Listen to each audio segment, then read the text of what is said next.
Hello everyone. My name is Dave Casuto, instructor for Learn It. Welcome to our advanced Photoshop class. Perhaps you've already watched my intro to Photoshop class and are hungry for more Photoshop fun. Well, in this advanced class, we follow up on the last set of topics and get into a ton of more cool stuff. Well, what will you learn exactly? We start off by really taking ownership of Photoshop, learning how to customize our interface, shortcuts, and tools. We'll then get into some invaluable layer management techniques, followed up by layer comps, a few lessons on the power of blending modes, advanced selection techniques, an overview of working with vector shapes and paths, and of course, we then do a deep dive into a ton of other filter options available in Photoshop, and so much more. Now, this course is designed to be an interactive, hands-on course, so occasionally you'll hear me say things like, pause the video and practice on your own. So make sure you download the class files from the link below to do so. This will ensure you get the most out of the course and learn the program in a more experiential, hands-on manner. I'm looking forward to getting you a little closer to expert status and in showing you all the great tools Photoshop has to offer, so stay tuned and get ready to learn. If you're enjoying these videos, please like and subscribe. If you want to earn certificates and digital badges, please become a member of our Patreon. The link is in our video description. If you have any questions you want answered by one of our instructors, please join our off-site community. The link is in the description as well. And as I mentioned, this course does have exercise files, and you'll find them in the video description below. Let's begin with how we can customize and essentially take some more ownership over Photoshop. Now that we're in this advanced level, we're going to have a little bit more flexibility and choices in terms of what we want to do with Photoshop. So currently I'm looking at a current workspace, but I'll want to customize this. Now, some of you may know how to customize it using the different workspaces. You'll see here, I can go over to the upper right on top here, and I can customize it with all these different presets if I'd like to. So you can see if you're working more with 3D elements, you can go ahead and work with 3D, graphic design, all these different things here. Now, when I choose those, all my tools will then change entirely. So I go to 3D, and you'll see, okay, that changes to all my 3D elements. Okay, I'm going to switch back to Essentials, and you'll see it goes right back to where I was. Click back over here, maybe you're working more with photography, and you'll see that many things change, right? Notice I have my layers, my channels, my paths, versus something like graphics and web. I might have something very different, right? Like my glyphs, paragraph and character, things like that. Okay, so I'm going to bring it back to Essentials, and I'm going to just customize things how I want them. Okay, so this might be a little review for you just moving forward. So we're going to ramp up as we go. So let's just say, for example, I don't necessarily care too much about channels. So I'm just going to right click, I'm going to say close, and that goes away. That's great. But let's say I want layers way up on top. I can go ahead and just bring that right up, and you see I get my little blue halo, drag that over there, and then drag this over to the left. So I have lots of flexibility in how I want to work with this. All right, now I'm also going to go over to this section over here where I have all my tools, and I'm going to make it so this left column here is 2 columns now. I find that a little bit easier to work with. I also want to make sure that my tools up on top are showing. So if you click on Window, you'll see that you're going to see you have your tools and your options down below. So if I click on Options, notice how those all go away. Click on that, and they come right back. Okay? Now, let's explore things a little bit deeper. Now that we've kind of gotten that out of the way, let's go a little bit deeper. Let's say I'm pretty comfortable with the way things are right now, but I'm looking at my tools here and I notice that maybe some are missing, and then maybe there's too much here. It's a little bit confusing. I have more than what I need. One really excellent tool that Photoshop has now that they did not always have is this option to edit the toolbar. Okay, editing the toolbar is amazing because all of these options here can be customized by you and for you, and whatever your interest levels are, whatever projects you're working on. Okay, so I'm going to click on this here, and you'll notice it just gets indented. But when I right click, I get this option here to edit the toolbar. Okay, so right clicking on the three dots takes me to this place where I can now do a normal left click. It's going to take me to this place where I can customize this toolbar. All right, and on the left-hand side, you're going to see essentially everything that I have currently. On the right-hand side is this extra tools, okay? Extra tools versus the toolbar that I currently have. Now, certain things you might not care about, certain things you do. So let's say, for example, I don't really care about this single row marquee. Okay, I can just drag that over here. Drag this over there. Great, just kind of cleaning things up a little bit. Other things you may not work with, like the slice tool, don't really use that too much, okay? That's wonderful. Okay, so other things you might want to just, okay, what about the count tool? Maybe I don't use notes. You can just go through all of these and find which ones you like and which ones you don't like. Okay, kind of nice. Now, let's say you're not super comfortable with the way the order of these things are. These are all grouped together as these individual orders. You'll see here is my move tool and my artboard tool, because guess what? These are grouped together. Like if you were to right click on this, because this has a little triangle, you'll see that there are two tools in there. But maybe I want to have these in a slightly different order from how they are currently. Okay, so again, these are all kind of groups together. So let's just say, for example, I use my lasso tool a lot and I wanted all my lasso tools in the beginning. So like in the front, in the upper left. So notice how I move my mouse to the edge versus individually.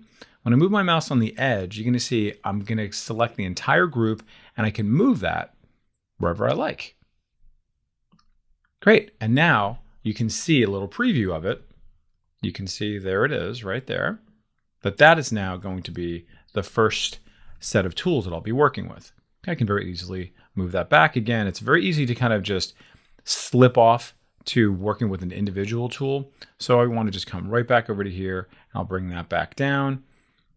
That's great. All right. Now also note that you can move one tool into another set of tools as well. So maybe some of you are just going to say, hey, listen, I want to have all my tools under one icon set. And you can very, very easily do that. All right, so this will be something you'll want to experiment with. Of course, I'll give you a break to just practice. Now, let's go ahead and take a look at the bottom. We see these options. Do you want to show these things or not? Okay, so you can see, do you want to show the shortcuts? Do you want to show all these options down below for your foreground, your background, your quick mask tool, for your screen mode? Maybe you never use those things. Let's get rid of them. So I click on that and then notice my quick mask goes away. Okay, I just want to simplify things. Again, totally up to you.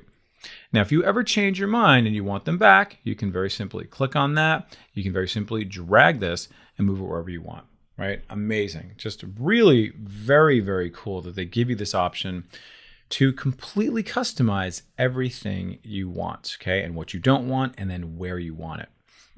Now, there might be some times when you just want to save a certain preset. So you're going to be working on that set of tools and that order and that layout for certain projects, for certain clients at certain times. So what you can do is you can save a preset and then reactivate it later on if you like. Okay, so if I wanted to save this, I could just click on that, and then you'll notice here it's going to save it as this TBR custom toolbar. That's great, and then it's going to be there for me later on. I'm not going to do that for right now, but just know the options there. And then if you're working, let's say, on another computer and you wanted to load it up, maybe you switch computers, or your friend of yours, a colleague, says, hey, listen, I have it all set up, or this is what we're doing consistently across our company. You can load a preset. So therefore, you don't have to do all the work. It comes right in, and then bam, there you have it. Okay, and then all your presets will be there ready to go for you to activate. So I'm going to click on Done, and now I have my new and improved toolbar. All right, now just a couple of things here with my toolbar that I'd like to do before we go to the next level of customization is I like to, number one, first of all, if you haven't done this before, is with my Move tool, I like to make sure that my Auto Select is chosen and my Show Transform controls are chosen. Now yours may look a little different. Yours actually may be an icon versus a checkbox, but it essentially accomplishes the same thing. All right, so just make sure we're all on the same page here. Now, the next thing I'm going to do is I'm going to show you how you can customize some keyboard shortcuts. There are a lot of keyboard shortcuts. You can see here, you can move your mouse over it, and you can see there's the move tool, there's the lasso tool, etc. And you will see that there are parentheses next to all of these. Okay, you can see parentheses L for lasso. There's a parentheses next to move, a V for move. Okay, that's great. How about type? Okay, T for type. So if I were to go to T, just literally T, not Command or Control T, and that pops right up. I'm going to go to M for marquee. I'll do V for my move tool, L for lasso. These are pretty great. So these are just regular like keyboard shortcuts over here in our toolbar. But certain things have keyboard shortcuts. Like for example, if I go to image, you'll see that there are keyboard shortcuts found here. But some of these things do not have keyboard shortcuts. Like for example, if I go to file and I want to like place embedded, right? That's something I do all the time. I would love for them to have a keyboard shortcut for that. In other programs, they do, like InDesign. I believe it's Control D, right? Love that one. Doesn't exist here in Photoshop. I'm gonna make it exist, all right? So again, this is all about you having control over your experience, making it personalized for you. So where do I go to actually set up my keyboard shortcuts? If I go over here to Edit, and I come way down here to Keyboard Shortcuts, you'll see this little menu pops up. And you'll see that I have all of my little menu items here, right? You can see File, Edit, Image, etc. All the things here that I can now go into each of the different tools and then customize the keyboard shortcut. I'm just going to show you one just so you can see how it works, how easy it is, and then we'll see it in action. I'm going to click on File. I happen to know where that is. And just notice it's showing me all the keyboard shortcuts. I could certainly override all of these if I want to, like save as. Maybe I don't want it to be that. Maybe I want to do Shift Alt S, something like that. You can absolutely do that, okay? Which this is another alternative for it as well. So you can see, so there's lots of these that, okay, I'm going to show you layer comps in a future exercise. Maybe you're doing that a lot. You want to make that into a keyboard shortcut. What we're going to focus on here is place embedded. I use that all the time. So what I'm going to do is click in this little shortcut column, and I'm just going to create my keyboard shortcuts. So I'll just do a little different one, maybe Control Shift P for place. Love that. All right, that's going to be an easy one to remember. And then I just simply say accept, and there it is. Wonderful. So I've now made this into a keyboard shortcut for me, so I don't have to do this manually anymore. All right, and then you'll want to experiment with the other some of your other favorite tools. Now you'll see that just like how I showed you with the toolbar, I'm able to now save this as well, so I can come back to it anytime I want. I can go ahead and save this for different documents, however you want to. You can always bring up different keyboard shortcuts. All right, totally up to you, but I just want you to see how awesome this is. And again, experiment on your own. I'm gonna click OK, get back out of this. All right, and then the last thing I'm going to show you here for customization is going to be around your preferences. Okay, and there's a lot of preferences within Photoshop. And you'll want to just kind of pick and choose which ones you want to play around with. I'm just going to show you kind of more some of the higher level ones that you'll want to experiment with. So if you're on the PC, you simply just go to Edit, and then you're going to go to Preferences, and then notice all the different categories I have here. If you're on the Mac, you're going to simply find the Photoshop menu in the upper left. Same thing, click on Photoshop, and then choose Preferences. So let's go to Edit, go to Preferences, and then I'm just going to go right to General, and we'll just see how it looks initially. All right, so certain things you may or may not want to do, like for example, auto show the home screen. Okay, so as soon as you open it up, does it go to the home screen? Does it go to a blank screen? Totally up to you. Maybe some of you like the older look, right? So you can see the new document interface from the legacy version of it. Absolutely, you can do that. Here's an option you might like is the skip transform when placing. Some of you, especially if you're just beginning, you might actually not want that option where it has a little bounding box around it and then you have to hit commit. Maybe you want to skip that. Okay, so you have lots and lots of options here. Again, just kind of really spice to taste. Your interface, you'll see here, I can say, hey, I want to change my interface to a totally different color. Maybe just depending on how your screen looks, how your eyes look, maybe it's your aesthetic preferences. Takes a little while to kind of like adjust your eyes, but again, up to you, however you want to do that. Now, if we go over here to Workspace, you'll see that I'm going to have a lot of different options here in terms of how I want my workspace to be shown. All right, so you notice how I have this auto collapse iconic panels. What does that mean? This area over here is known as my iconic panels. So it could be that when I click on it and I'm not using it, I want it to auto collapse. I want it to then just sort of like go back to where it was. I don't want to have to do it manually. It's just going to automatically go back. So I can set that to do that if you want to. All right. You also might want to change how your documents are opening up. Notice I have a tab up here. You might want to change that to just opening up into floating windows. If you like to do that, you can also make your tabs a little smaller. If you like to, you can see that does that. On, off, okay, just like that. All right, now let's take a look at our units. Some of you may decide that you want to change your basic unit of measure, the default, to be not inches, but pixels, because you're working more with web stuff versus print stuff. Okay, maybe pikas is the way you want to go if you are working with more print stuff. Okay, so you can change that. All right, but a good rule of thumb is that you want to make sure that no documents are open when you do this, because then it will change it for all documents moving forward. Right, and then a few other things around resolution, what's going to be your default for new documents. You can change all these things here. And then some of you may be going a little bit more advanced with guides, grids, okay, and if you are working with slices. And you just might want to change the color. You also want to change the look and feel of it. Okay, so when you're working with guides, it's a really great way to stay organized and stay aligned with your content.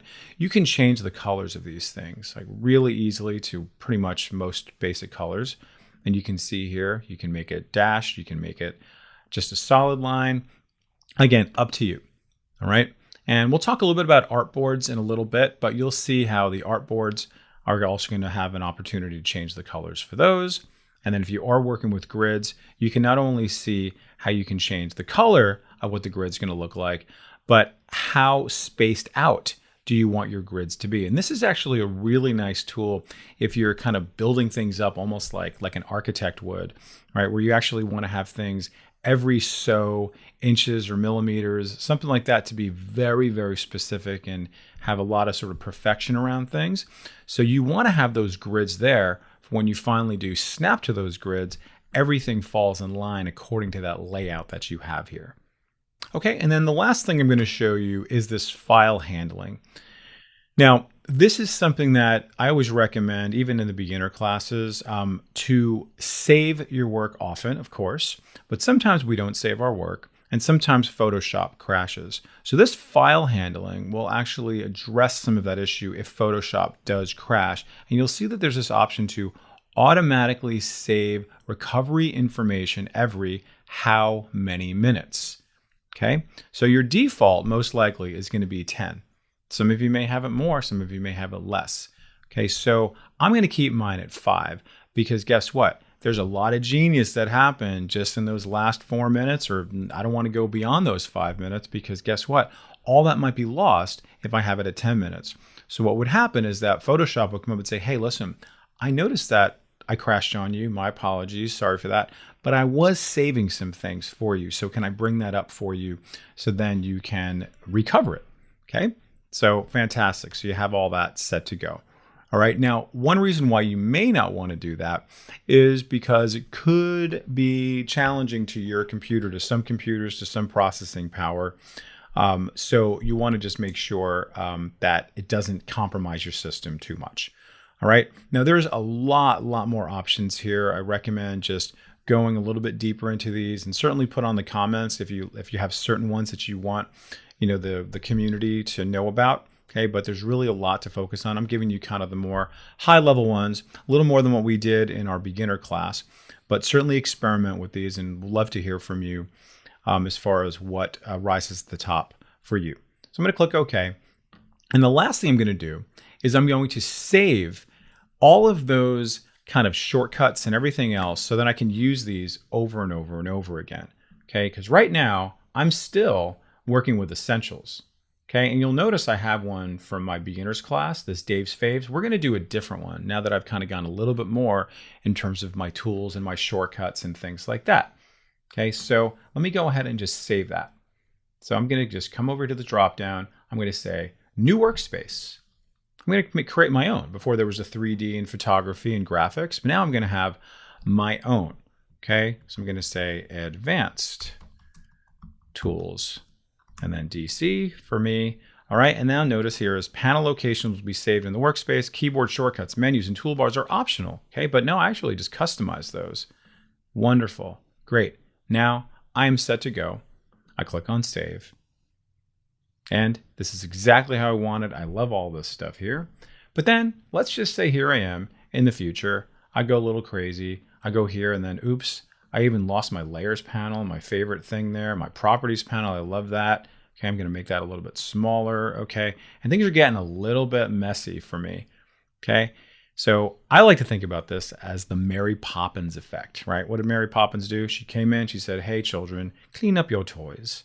Okay, and then what did she do? She wiggled something around or said some magic potions or did something with her nose. I don't remember, but she did some pretty great magic and all the toys went into their rightful place. Place for everything and everything in its place.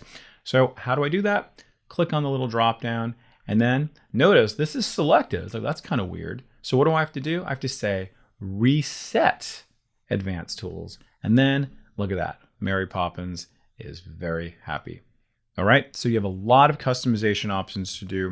What I'm going to recommend you do is pause the video and then do whatever types of customizations you would like. And of course, this may change, by the way. So just let me just say one quick thing is that I might come back over here and say, listen, I'm not working with patterns. So I'm going to close that.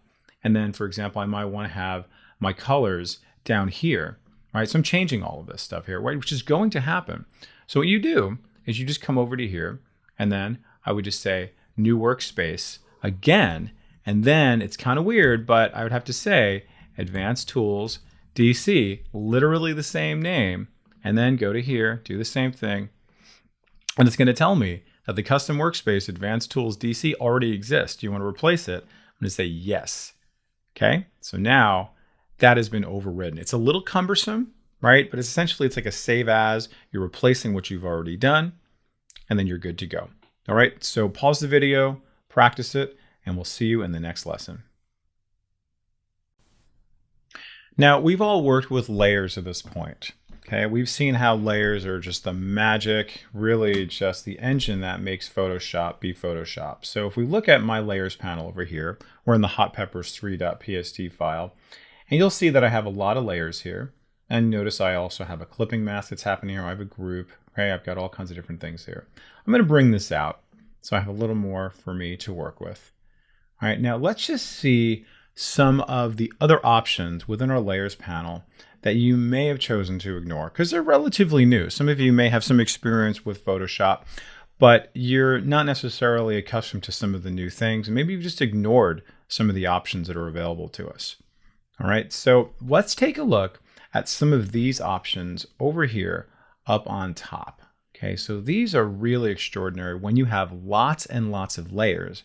It's really great for viewing what you want to view and for filtering out for certain elements and also for searching for what you want to. Okay, so let's just take a look at what we have here. Currently, I have nothing filtered, so therefore all my options are showing here. But let's just say I only want to show just my photos. I don't really care about all my type. So I click on this little option here. You can see it says filter for pixel layers. I do that. Oh, great. So all that other stuff that I didn't really care about just kind of goes away temporarily. Click on it again, comes right back. Okay, really, really awesome. What if I only want to see my type? I click on that. That's great. I love that. Come back. All right. And you'll notice that as I'm filtering, I have this little guy here that's telling me that things are filtered out. When's that going to be important for you? It's going to be important for you when you're working on somebody else's stuff and you're just like, hey, where's all the stuff? Where, Sally, she came in and she was working on everything. Where is it? Oh, she filtered. Oh, I see. And see, they're telling you this nice little red dot. Say, okay, things are filtered. Cool. Now I know. Okay, so I can bring that back up. All right. Now, let's take a look at some of the other options here. Because currently, we would be filtering by kind, right? Not nice, but the type, right? That's what we're looking at here. Pick a filter type, right? Like our images, our adjustment layers, our type, etc. I click on this, but also note that you can click on name and then just do a search for something. Okay, so I'm just going to type out BANNER, and then look at that. Wonderful. That comes right up. So if you're looking for something, you can't find it, you can also search by name. Maybe you're working on different effects. So let me go ahead and just change this back to kind. So we're back to square one. Click on this. I'm going to choose effect. Okay. And then notice I can then look for different effects. So do I have any drop shadows here? Oh, I certainly do. And look at that. Comes right up. So it could be a situation where you're like, listen, we're not doing drop shadows anymore. That's very 90s or whatever story you're telling yourself. You can find all your drop shadows and then just change them. Just like that, right? So super easy. You'll have them all in front of you, nothing else, because it only shows those effects that are that effect that you want to work with. Let me come right back to here.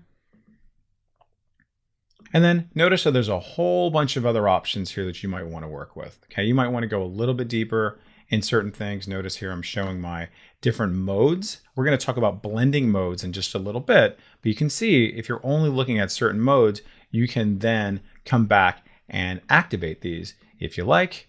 Maybe you're looking for certain colors. Okay, and then we're going to talk about color coding our layers in just a little bit. So notice you can then filter out certain colors. It's not about the color on the canvas, it's the color of how you color code it within the layer. I'm going to come right back here and we'll see, okay, very good, fantastic. Okay, love all this. All right, now you'll also see, if you haven't worked with these before, okay, your opacity, okay, great, you can work with that nice and easy. Okay, you can just basically make this transparent if you want to, this particular layer. You can bring that down. Okay, that's great. Okay, also note a nice little shortcut. If you're working with a little mouse wheel, you don't have to go and click on that little drop down. You can just move your mouse right on top of the number, and I'm using my mouse wheel to go up and down so I can kind of see it in real time.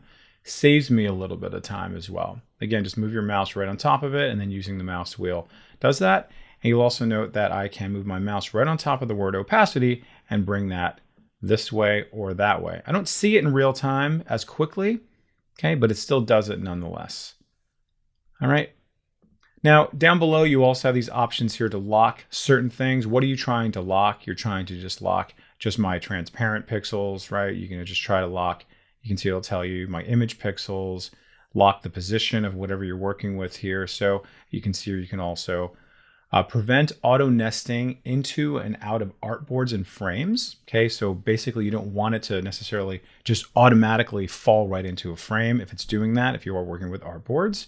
Some of you working with Illustrator may have some experience with artboards. And you'll see here also, I can just lock the entire thing, and then bam, I can click on the lock again, or I can click on this lock and you're good to go.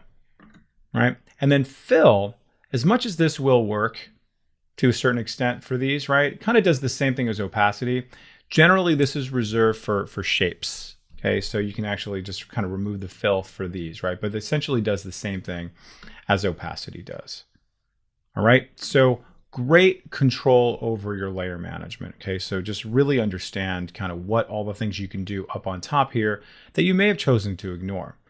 Now, right-clicking goes a long way with your layer management. Okay, so if I right-click on this right here, you're going to see I have a lot of options here.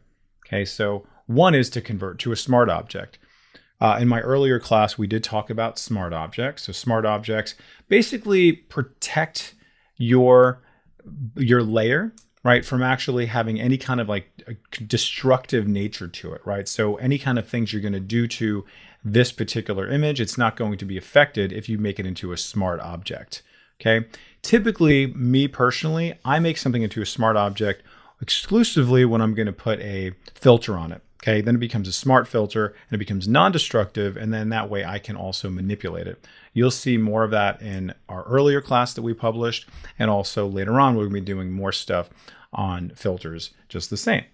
All right, create clipping mask, right? I showed you how to do that in an earlier class just using the Alt key. So lots of options here that you could do with the right click, but we're going to do other ways that I showed you. Okay, and then once you have some layer styles, notice here's some other options to copy and paste layer styles. Okay, you can flatten the image, right? So therefore it's going to be no more layers at all. Maybe you want to do that, but make sure you've committed to that. And then finally, we have some of these other options here for color coding. Okay, so let me just go over here to my clipping mask group, and I'm going to make that red. And notice how the whole group then gets red. I'm going to right click on my banner. I'm going to make that yellow. Okay, and notice how that becomes yellow. And then coming back to where we were before, let's choose color, and I will choose now red, and then look at that. Because that's how I am organizing things. I'm organizing things by color. So therefore, when I only want to see that particular color, I can access it no problem. All right, so I'm just going to go ahead and I can also click on this to clear out of it. All right, and that takes me right back to everything. All right, so again, another way to organize your content, and that's through right-clicking. Okay, so right-clicking really does go a long way in this program, so don't be shy about that.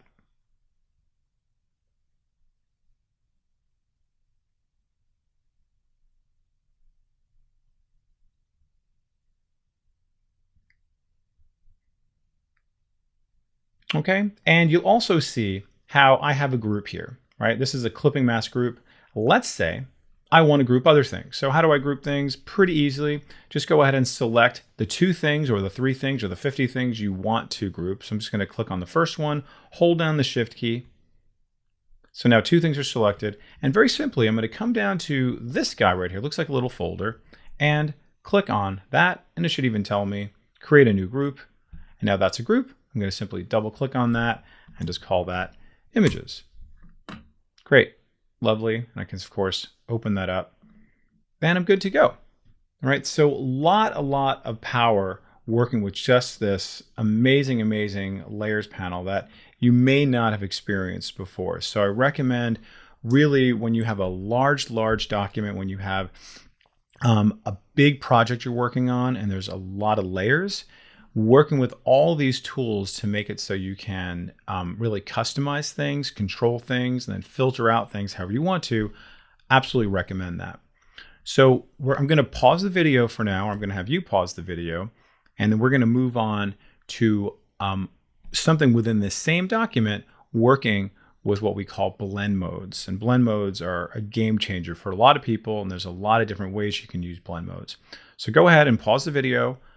Bring up your own document if you want to, experiment, see what else is available for you, and how you can control all your layers accordingly. All right, so enjoy, and we'll see you in the next exercise on blending modes. Let's now discuss blending modes. So blending modes, as the name implies, allows us to blend together more than one object to see what type of effect we can get. It might make it darker, it might make it brighter, it might make it more luminescent. Okay, there's so many different things that we can do. And then a lot of times they're predictable. And other times it's like, wow, we don't really know how Photoshop's algorithm is going to make 2 things blend together. So we're going to be looking at several different examples of currently that are on here, but also how we can kind of move around them. Now, I also have posted a little sheet that kind of talks a little bit more about what each does. Okay, because they kind of break it down for you in kind of more kind of plain language. But really, this is a spice to taste. Sorry for the pun, now that we're looking at jalapenos. But you're going to want to really just experiment with what you see in front of you and then see how they all kind of blend together. But you'll be very pleasantly surprised. And there's a lot of different elements and different sort of contexts that you might see blend modes. So let me just show you one example.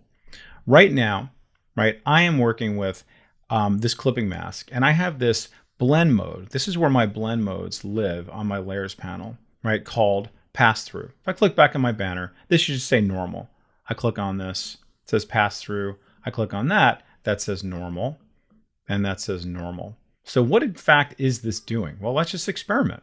So I'm going to click on this, and I'll say normal. You can see how that changes the look and feel of how these things are now interfacing with each other. You see that? So everything that's underneath it is what's making the blend of this to all these guys here do what it's doing. Okay, so pretty extraordinary, right? To be able to get such a magical, quick effect without really a whole lot of effort. All right, let's try something else now. Let's now work with our peppers. Okay, do you see here I have my peppers? You can see they're there. And you'll notice that there is a background. Okay, you can't see that background. If I click on that, Now you can see it, right? And that's pretty cool. All right. But I want to kind of create something a little bit more interesting, a little more visual interest, something that I could not create myself. I'm going to have Photoshop do it through a blend mode. Okay, again, it's going to blend the two of these together, so my peppers are going to look a little bit different. Currently, they're not really blending at all because it just says normal, so I can't really see through this, and this is not going to, the background is not going to feed into my peppers so much because there is no blend mode. Now, let's blend them together. I'm just going to choose dissolve, and let's just go through them one by one, and I'm just, by the way, just hitting the arrow key just to go through them one by one. So I start off, dissolve, nothing too fancy. And then right away, like, ooh, darken. Darken is what it's doing, that's for sure. And it's kind of interesting, right? Because it looks like it's kind of on fire. It's like in an oven. Okay, color burn. Okay, we know burn means darken typically as well. Okay, but it's taking some of the darker colors there. And then again, you just want to sort of experiment. What is going to be the look you're looking for? How is this going to kind of tell your story without distracting things too much? Ooh, that's kind of neat. Color dodge. Some of the words we've seen before, like dodge and burn, come in here as well. Okay, and by the way, you'll just notice that these are all broken out into different sections here, right? This is a very much, you can see here is burn for darken, and for lighten, you can see there's the word dodge. Okay, and then some nice little light options here, okay, but very clean overlay. Okay, and a few other more kind of abstract ones you'll see like, oh, that's kind of an interesting one that really makes it look like it's under like hot coals. Okay, so you'll really want to experiment with all of these. Okay, now sometimes you do want to combine them with your opacity, because if it's coming a little bit too strong, maybe you want to bring down the opacity of what's underneath it, and then so therefore it's not quite as strong. You're still getting kind of a nice subtle effect there. Again, this is very much a spice to taste type of thing, right? So really experiment with it. This is a good document to experiment with, but you may have one or two things that you want to work with. Certainly type with something that's underneath it can really have a pretty extraordinary effect. So work with that. Now, you're going to see blend modes in a number of different capacities. All right, I'm just going to show you just one of them, and then I will point it out as we go through our class, how you'll see them again and again and again. All right, but the more common way you'll see it is typically going to be underneath where you have your effects. Okay, so maybe you've done effects before, right? Where maybe you've done a drop shadow, you've done a glow. Okay, what we're going to do is we're going to do a color overlay for this particular banner. So you'll see lots and lots of options here. I'm going to say color overlay, and it's just going to color it with black. Okay, not what I want, but sometimes that's pretty good, right? Maybe that's actually exactly what you wanted to do. That's great. Color overlay, fantastic. You'll also notice here's the option for opacity, because maybe I just want to make that just slightly kind of darkened or whatever. Now this is coming in as black, right? You can see that. I don't want this as black. So what I can do is just maybe simply go over to here and just choose this nice little fire color of orange. Okay, that's great. Love that. Still not doing what I wanted to do, obviously. I could, again, bring down my opacity and do all that. But let's see what happens if I apply a blending mode to my actual effect. So we've only done blending modes between two different layers, but now we can actually do it with this color overlay and what it is in fact overlaying. Okay, so you can see what this is going to do. Okay, so let's just see dissolve, not too much. All right, darken, something's happening. Ooh, that's kind of interesting. Oh, that's a little better. I'm starting to see some lines in there I didn't notice earlier, so I might want to affect that ahead of time. All right, so you can see how what it's doing for each of that interaction that I see here between that color and my banner. So I might like this a little bit. Notice subtract is kind of doing the opposite on the color wheel a little bit. So I can then go ahead and just blend it in a tiny, tiny bit. Maybe see what some of these abstractions can do. Okay, you just want to experiment with this, okay? That's kind of nice. Looks a little retro, kind of cool. Let's make it go harder, maybe softer. All right, love that. All right, so I'm pretty much good there. And I click OK. And notice it doesn't show up over here except for the color overlay. Okay, it doesn't show up here, but it is in fact happening. So when I double click back in color overlay, I'll be able to see that I have a blend mode on this. So it's a nice kind of like hidden trick to be able to actually affect something without affecting it on the layer proper. All right, so again, something you want to definitely experiment with. All right, and I will be pointing out once again of how we can work with different blend modes as these things come up. All right, so again, pause the video, experiment with it, see what you can do. And then what we're going to do when we come back, we're going to work with the same exact file, our hot peppers, and we're going to learn about something called layer comps. And I can assure you, you're going to love it. What is a layer comp and why do we want to use a layer comp and why are we going to love them as promised? So a layer comp is designed to give you different iterations within the same file. So if I have a client and they say, well, listen, can you just give me like 4 or 5 different versions of what you're working on here? But I want to see them all in one page. I want you to create a PDF. I want to have several different ones churned out. It's like, really? So that means that I got to now create 4 or 5 different versions and I lose the initial one I did, or I have to find those other 3. That's a bit of a pain. Layer comps are an amazing, amazing project-based tool that's going to allow you to then say, hey, listen, I want to try one with my banner down below. I want to try another one with a different kind of blend mode. You know, I want to move things around, right? You might want to just take away some of our effects. You can do that using layer comps without having to go to another document altogether in order to process it all. So currently I'm working on my layers panel. There is a panel called layer comps. So I'm going to bring that up. I'm just going to bring this over here. Don't need my notes. And for right now, I'm just going to bring over my layers this way so we can kind of see everything a little bit better.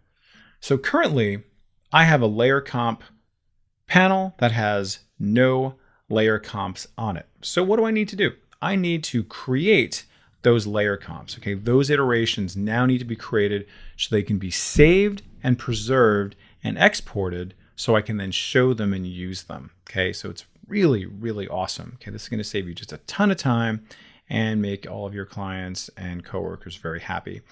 So this is my starting point. So I'm going to make this a layer comp where it's like I can always come back to this, or this is maybe one of the iterations I'm working with. So I want to save this. So you'll notice that down below here is a little plus sign. So I can go and click on that to say, hey, create a new layer comp. And it's going to ask me, oh, what's the name of this going to be? All right. And I could just call this orange banner top. Okay. And then I'll just call this pass through blend, whatever you want to call it. Okay. And then you can put some notes here and here if you want to, right? So especially if you're working collaboratively, you'll want to put some notes here. Okay, whatever. I'm not going to do that right now, but certainly know you can do that. And then what are you now preserving? Okay, your visibility, your position, your appearance, absolutely everything. I want everything to be preserved.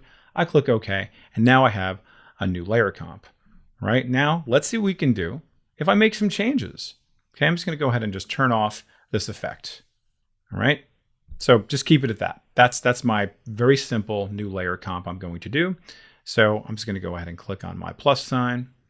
And this time it's going to be green banner pass through.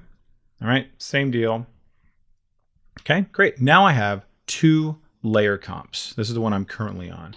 Now let's make some other changes here. Let's say I want to experiment with my blend mode to be a little bit something else here. So let's just try this little fiery one there. Love that. That's pretty great. And that's it. Just making one simple change, totally up to you. Go to here. All right. And I'm just going to say, let's make sure I remember what that's called. That is my color dodge. Color dodge peppers.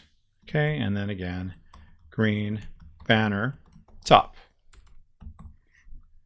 Click OK. All right. And then let's just do one more. Let's go. We'll be a little more dramatic where I'm going to now move this banner way down below. So I'm just going to go ahead and click and drag while holding down the Shift key. So it keeps it in straight line. Great, keeps aligned. And now I'm going to go over to my clipping mask. And then I'm just going to bring that up using my arrow keys, holding down my Shift key to make it go a little bit farther and faster. And then, okay, great. Something completely different now. Just trying it out. Why not? So I'm going to click on my little plus sign. I'm going to say banner, green, bottom. Okay, and then we'll just keep it dodge, blend. Okay, wonderful. That's great. Now I have 4 different iterations. Okay, cool. All right. Now let's just see it in action. So when I click over here, it takes me right back to what I want to work on, right? And then notice how I clicked on the left-hand side, not right here on the words. I clicked on this left banner to then activate it. So you can see I can go from here to here to here to here. Oh, look at that. Big jump, big jump, big jump. All right. Now, you're probably asking yourself, well, what if I want things to change a little bit, right? So for this one, you know, it's a little maybe I wanted to do for the bottom one. I actually want to do a different blend mode for the banner one on the bottom. So guess what? I can now make a change to this currently. Let's go ahead and do that. I'm going to make a change to this. So it's going to be a little bit different. Okay, let's do that. A little greener. Okay, linear, light. So guess what I can do now? I can then refresh it and update it based off of what, let me go ahead and zoom in here so you can see what we're looking at. Just that guy right there. Basically saying, hey, update this blend mode with what you currently see on the screen. So I click on that and then bam, there that is. Okay, so if I compare the two, they are now different. Okay, and if I double click on that, I can then go back to here and I can say, hey, listen, this is going to be a linear light blend mode. Okay, great. Now that's all set. All right, so that's great in and of itself. But now the power comes in the fact that we can then export all of these individual layer comps as individual files, PDFs, PSDs, JPEGs, PNGs, you name it, whatever you want. So they're all going to be separate from each other. So how do we do that? If we go over to here to File, you're going to see way down on the bottom, there's going to be this set of exports. Okay, and you're going to see here is this option for layer comps to files, layer comps to PDF. So I'm going to click on Files for right now. And it's going to ask me very simply, where do you want to put it? So I'm going to click on Browse. All right, and I'm going to put this in my class folder here. All right, bam, there it's going to go. And then here is it's asking me my file name prefix, right? Just the name of the file. I'm going to keep that. That's great. And then it's asking me, well, what file type do you want to export this as? So when I click on the dropdown, notice I can do a JPEG, a PDF, right? A TIFF, all kinds of different PNG options there. Okay, that's great. So let me just do a JPEG for right now. Notice you can adjust the quality. Let's make that super high quality. Click on Run and then just watch the magic happen. Joot, joot, joot, joot, right? Just processing everything, processing everything. Layer comps to files was successful. Great. So now let's go ahead and see where they ended up and what they look like. Fantastic. Awesome. 1, 2, 3, 4 different JPEGs for me to work with, right? To me to share, me to put into a newsletter, me to put in a contact sheet, however you want to do it. But now notice I just have them, I can click on them, and they're going to be just these individual layers that I've created one by one by one. Look at that. Now I have them, saving me a ton of trouble in the future. Let's do it one more time. Let's do it for PDF. So File, Export. I'm going to say Layer Comps to PDF, right? And then let's put it maybe in the same folder.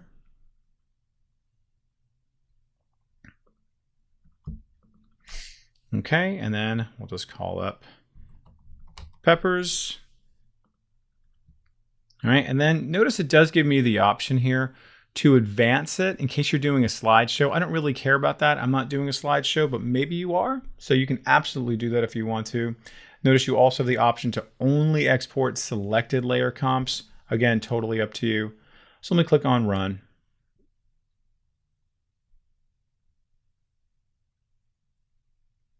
Same process, churning it out, doing the script.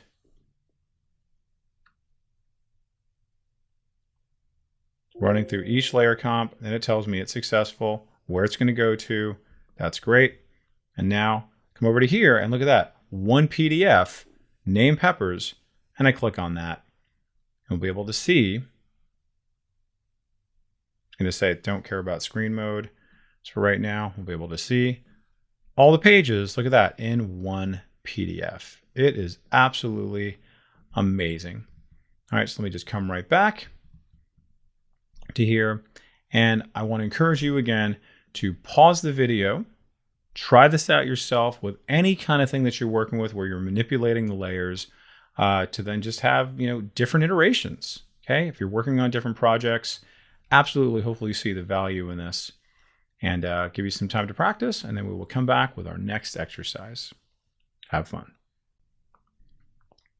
Switching up gears a little bit, we're going to talk a little bit about shapes, illustrations, vectors, working with the direct selection tool. And you're going to see how, although we're in Photoshop and not Illustrator, this is really going to serve you well, working with understanding how shapes work, just in terms of your graphic design capabilities, because these types of things occur everywhere. You'll see them inside of posters, you'll see them in newsletters, but understanding also how we can master things like our direct selection tool will help us with different types of selection techniques, which we'll move forward to later on, to be a little more advanced with our selection techniques. So you probably know already, we have a bunch of shapes that we can work with, right? So you can see here, I can just choose a rectangle, rounded rectangle, etc.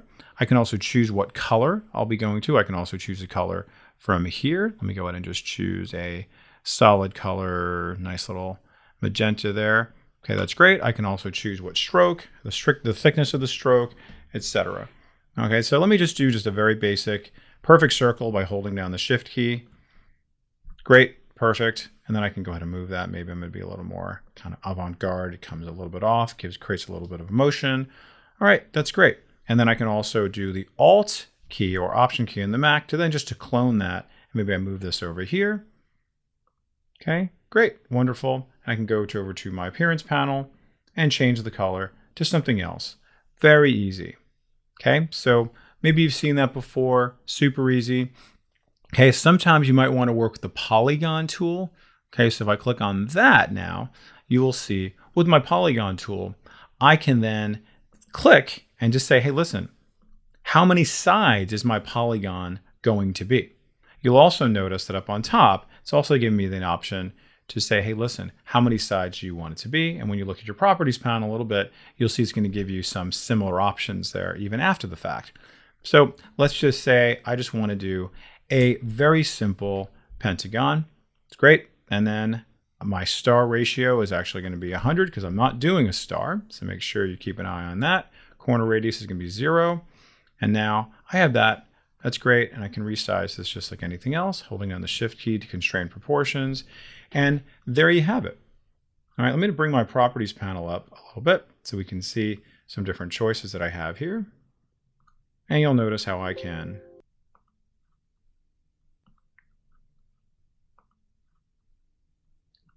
okay, and then I'm going to go ahead and resize that, holding down the Shift key. And then don't forget to apply and commit what you're working on. Now let's bring out my properties panel, and I will see that I have all the options, like we saw the color fill, okay, as well as the ability to then actually change the sides here right there on the fly. So I just want to do that. Notice I can very, very easily do that. Let's just make that into a 6-sided shape. Okay, that's great. And then maybe I want to work with a 20 pixel corner radius. Let's make that a little bit bigger so you can see it.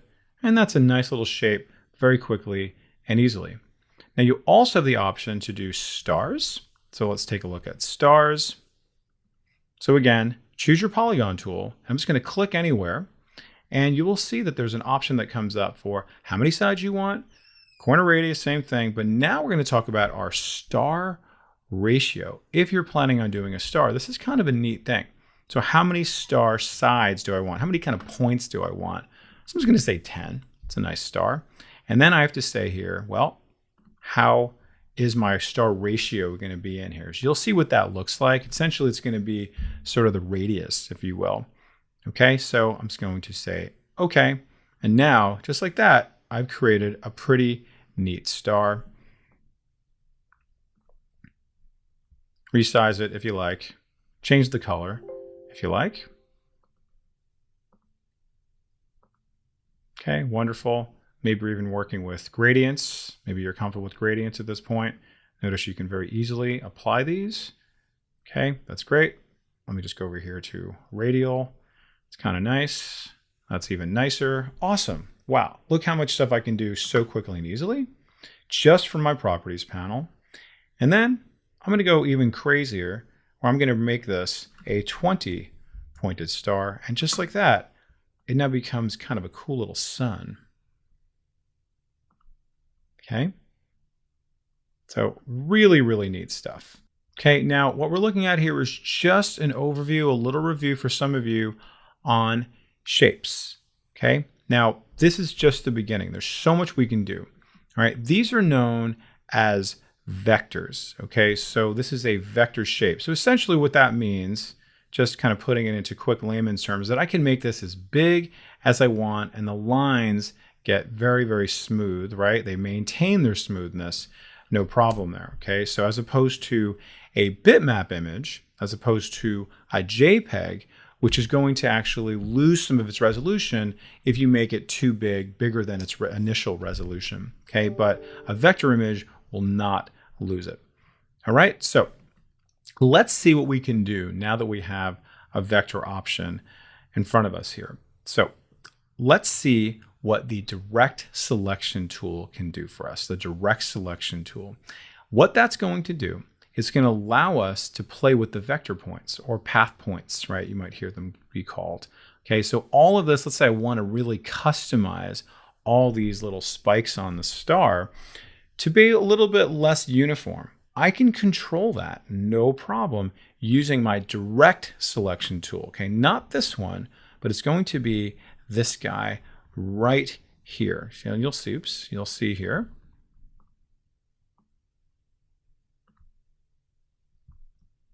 How I get to it. So click on that. And it even tells me select the individual points and segments of a path, right? So these are all called paths. So you also might hear it called path points. So everything gets very activated as I do that. Now, if I click directly on one of them, notice how this one gets dark blue and the rest of these are hollow. See that? Hollow, hollow. But this one is solid because I decided to select on that. So I'm going to go ahead and click it, and then watch me as I click and drag, stretching that out. Okay? The operation will turn a live shape into a regular path. Yes, I want that. So very good. Now it's become kind of an official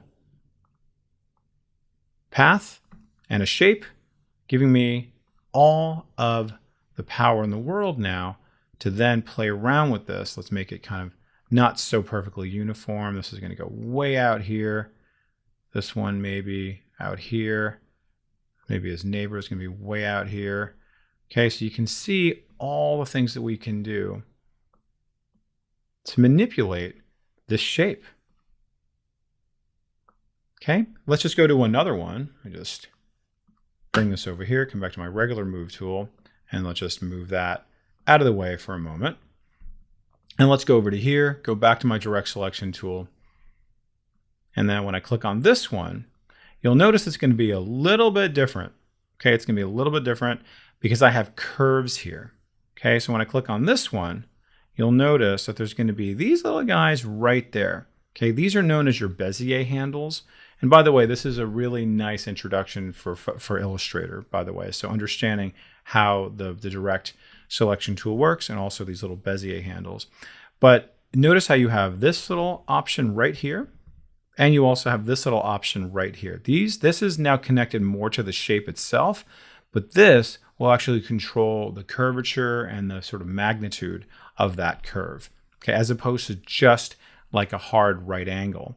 So if I just simply click and drag this out, notice I'm just kind of making it kind of longer, okay, making it sort of bigger. So I'm going to go ahead and say yes again. And this time, I'm just going to use this little Bezier handle, and then watch what happens to this little curve right here as I do that. Click and drag out like that. And maybe I want to match this to be out like that. And then I'm going to drag this guy here. And then notice I can start making a pretty unusual shape very quickly and easily. I just started off with this shape, but then I was able to then manipulate each individual path point to make it what I want to be. Okay, so really cool, really easy to work with, okay, in case you want to manipulate your own. Now, I'm going to show you in a future exercise about how we can make our type get converted into shapes. So therefore, you can almost kind of create your own font, if you will. All right, so let's just do one other thing with shapes before we convert something to a clipping mask. We'll see how we can work with shapes and clipping masks. But we're going to use the custom shape tool. So I click on that. And nothing really happens, but you will see that you're going to have an option over here for shape.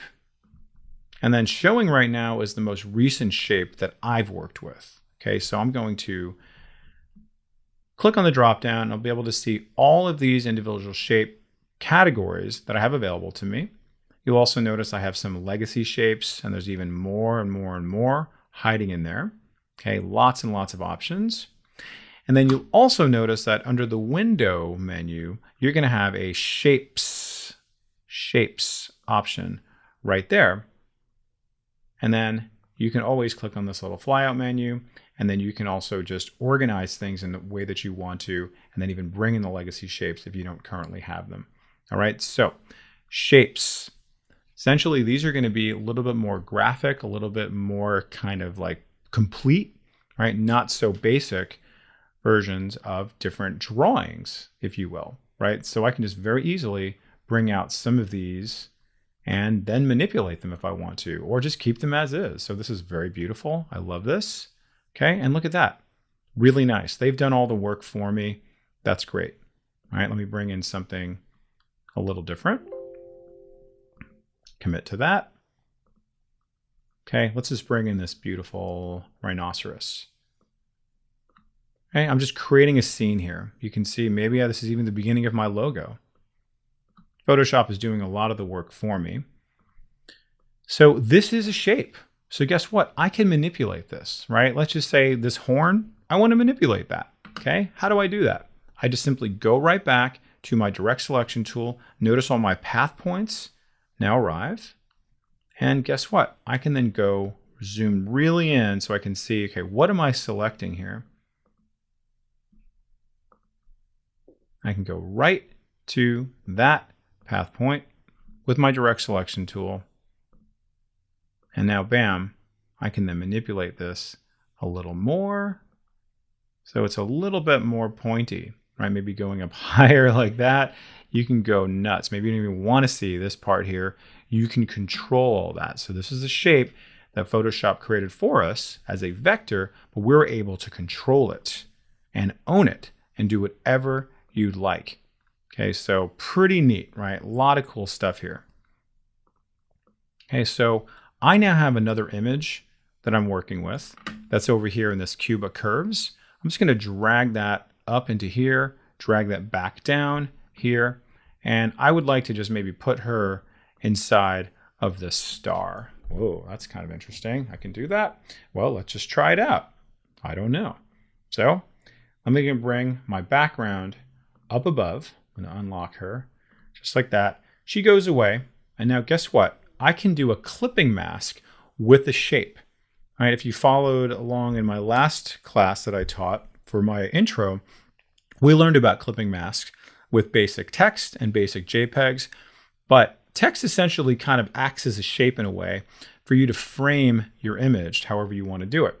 So if I want to make this clip into this, very simply hold on the Alt or Option key and click. And look at that. How cool is that? Now she is the star. She is living inside of this little sun. And I can do all kinds of interesting things here. Let me go ahead and just bring in a solid color background. Let me bring that down underneath. Okay, cool, fun. Maybe you want to go a step further, do a gradient background instead. Okay, you can do that just the same, have lots of fun with it. And then just bring that down below. Okay, a little bit of a different look, but you can see how you can combine all of that knowledge now to then manipulate your shapes, right? Of course, I can manipulate this now again, even if I wanted to now play around with these stars, I can easily do that. Now bring this up a little more, show some of the image. You have all the control in the world to be as creative as you want with kind of minimal effort, you know, kind of cool. Now I can see more of that image that I couldn't see otherwise. Okay, so what I want you to do is pause the video and start experimenting with shapes. If this is the first time you're working with shapes, start slowly, work with some of the basic shapes, and then see what happens when you manipulate it with your direct selection tool, and then maybe bring in some of your custom shapes, see what you can do there, change the colors, apply a gradient if you like, right? And then, just as a bonus, if you want to do something fun like this, where you can do a clipping mask, practice that as well. Okay, enjoy, and we'll see you in the next video. Let's talk about text, baby. We're gonna go a little bit deeper than you might have gone with text in the past, where we're not going to be doing about typography and leading and all that stuff. You can watch our intro class on that. We're going to talk about how we can work with type as shapes, and also why we want to do that, and then also how we can work with type on a path as well. Okay, so why would we want to do type as shape? Number one, you may have your type coming in when you're printing it slightly pixelated. Okay, so when that happens, you want to do what we call creating as outlines or converting it to shape. So your printer might say like, hey, listen, it's coming a little pixelated. Can you convert them to shapes? So if I were to try to print this, it's going to look a little jagged or whatever it is, just because it reads it as like a bitmap. If you convert that to a shape, that'll address that problem. That's going to be number one. Another reason you might want to do that is to be able to kind of create custom fonts, right? I like this, but I don't love it. So I might want to change it. It's a starting point for me. So you can be super creative and then make your text look exactly how you want it to. Okay, so really cool. So what can we do? How do we do it? So right now, this is just a regular type that I just typed out, right? No big deal here. Okay, just click on it. Okay, that's great.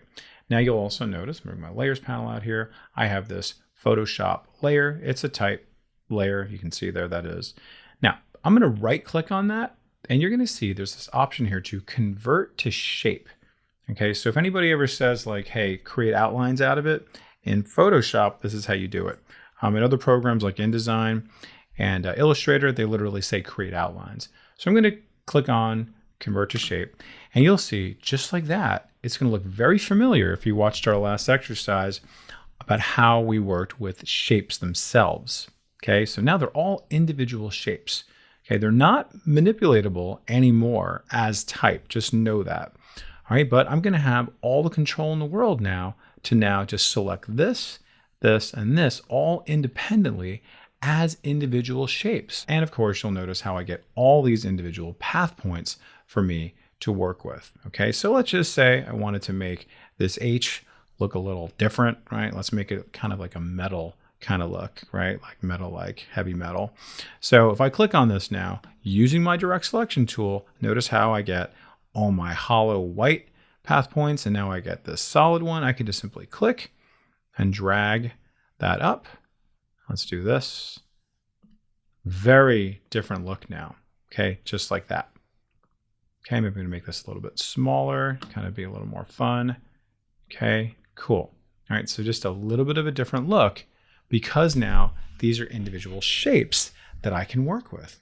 Okay, so really cool, excellent. So just, you want to kind of play around with these just the same. Now, we have not gone deeper into working with shapes in terms of the pen tool, I'm going to show you one little excellent kind of featurette that lives inside of the pen tool, and that is to convert points. Okay, we have not worked with any of these to actually draw some things. That's a little bit out of the scope of this class, but we may dabble a little bit of that when we get into our advanced selection. But what we're going to do here is convert the point. What does that mean? Convert the point. Let's say I want these to be rounded. I don't want them to be this kind of like hard angle. So if I click on convert point and then I click and drag on this, I've now got a nice little bubbly, see that? Now it's going to look like that. Okay, and then maybe you've converted that to a microphone. Cool, that could be kind of fun. Or maybe you're going to make it into a paintbrush, something like that, right? Whatever you want to make it to kind of communicate what you're trying to communicate. Now I'm going to hold down the Shift key, and now I select both using my direct selection tool. This is selected, and this is selected. And I'm just going to use my arrow keys, bring that down, bring that up. Okay, just see how much control you have over this now that we've converted it to a shape. So you can be super creative with this.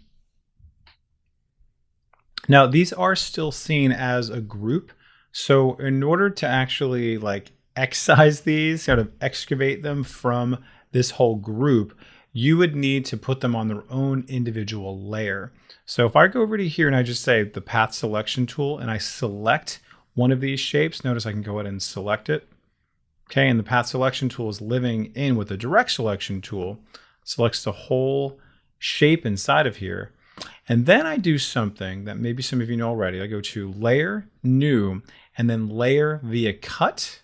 It then will create its own layer for that object. Because otherwise, if I don't do that, if I make a change to this, it changes all of them. So as an example, if I click on this right now, when I make this its own color, I can now do that. If I choose, let's just say, this layer here with all my other letters, okay, and I make a change to it, it changes all of them. Do you see that? So what I need to do is now just extract this out. So I'm going to go back to my path selection tool. I click on, let's just say this P, go over to here to layer, new, and then shape layer via cut. And this is a good keyboard shortcut to remember. And now see, this is going to be separate. So I might want to actually name these if that's going to be the case, right? Just to make that a P. Okay. And then I can change the color of this. So I can have all the control in the world now to make each individual letter its own individual color. And I can go ahead and move it someplace else. I can have a lot more fun with it because they're all now going to be kind of separate from each other. I can rotate it.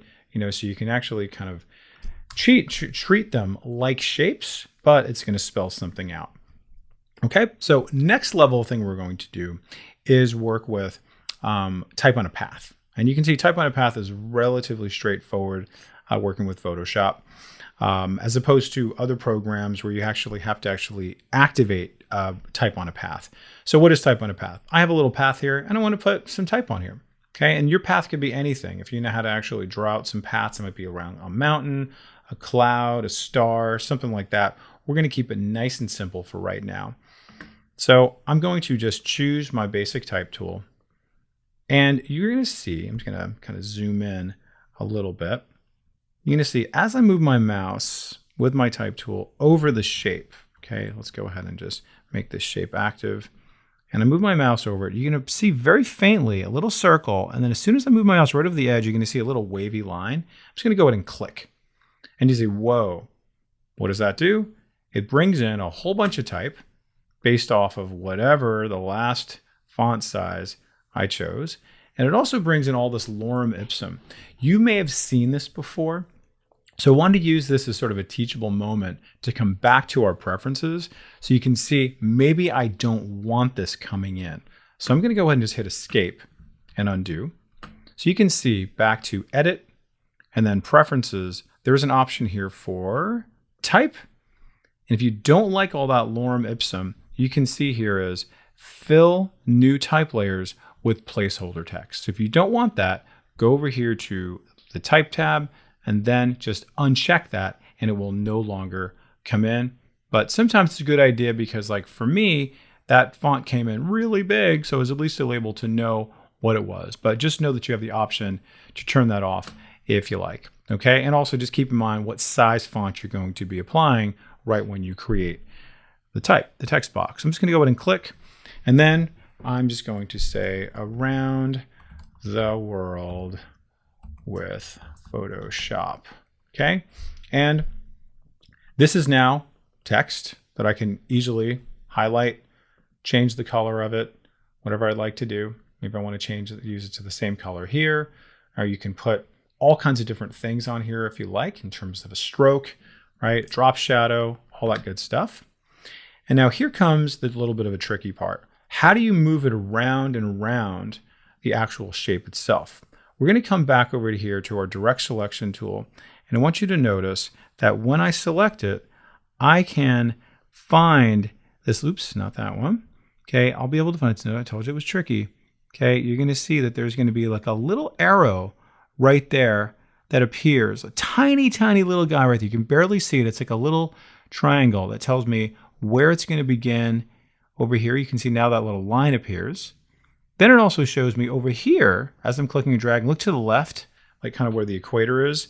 This is going to show me where it's going to end. Kind of disappears a little bit. Okay, this is a very unintuitive way that they're doing things, right? So you can see, okay, things kind of like disappear on me. Okay, because things got a little bit too sort of short for it. So the text box essentially got a little bit too short. So we want to kind of play around and understand that it's conforming to whatever kind of text you have beginning and also ending.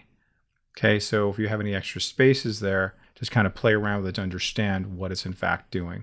Okay, but you can control that nicely and easily, and you can do all kinds of great things working with type on a path. All right, and let's just do one last set of options here. I'm going to draw out another set of options working with Photoshop. Make that nice and big. And by the way, good keyboard shortcut, what I'm using right now is Control Shift and then like the little right arrow or the period. And you can see that actually will make the text grow in real time. So I don't have to use my pesky old mouse. Okay, love that. There that is. And now I'm going to select my type and go over to here to this option that you may have chosen to ignore to be able to do some warping of my text. I click on that and you're going to see that there are some presets that you can say, listen, I'm going to just do a little arch. Maybe not so much. Bring that down a little bit. Okay. Maybe you want to distort things a little bit, kind of make it kind of superhero style. Absolutely, you can do that. Try another one. Let's just do bulge. Okay. Again, make that grow a little bit, bring that in, kind of even it out a little bit. Great. And again, this is one of those things where you just do spice to taste, how you want to kind of have it at the end. You can always come back to it, no problem. I click OK, click away from it. And you'll notice that unlike working with shapes, this is still type. So I can treat it as type. I can come back here and I can just add on a little exclamation point if I want to. Great. I come over to here, I can add in maybe a little bit of a stroke, drop shadow, all kinds of different things here very easily. Okay, there that is. That's great. I'm going to keep that there just for the sake of the exercise.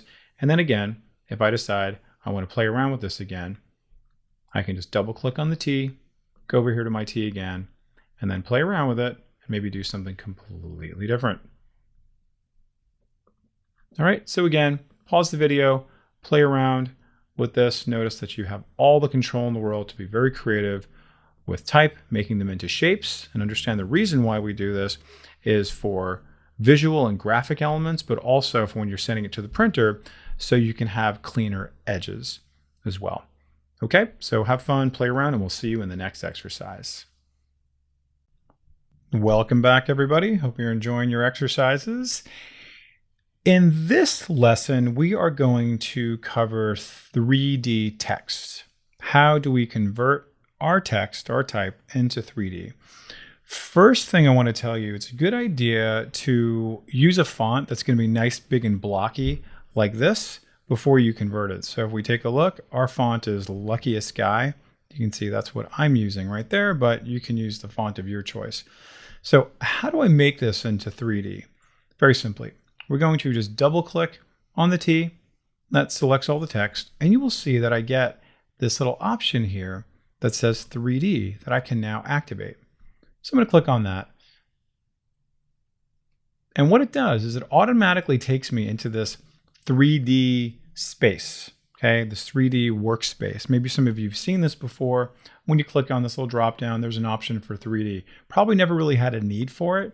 Now you do, all right? Now, what we're going to do is we're going to just stay within the properties panel, because working with all this stuff here, right, to move it around and click and drag it, as tempting as that may seem to do that, it can actually be not super intuitive and very clumsy. So we're going to use all the options here and a couple of the options here to play around with 3D.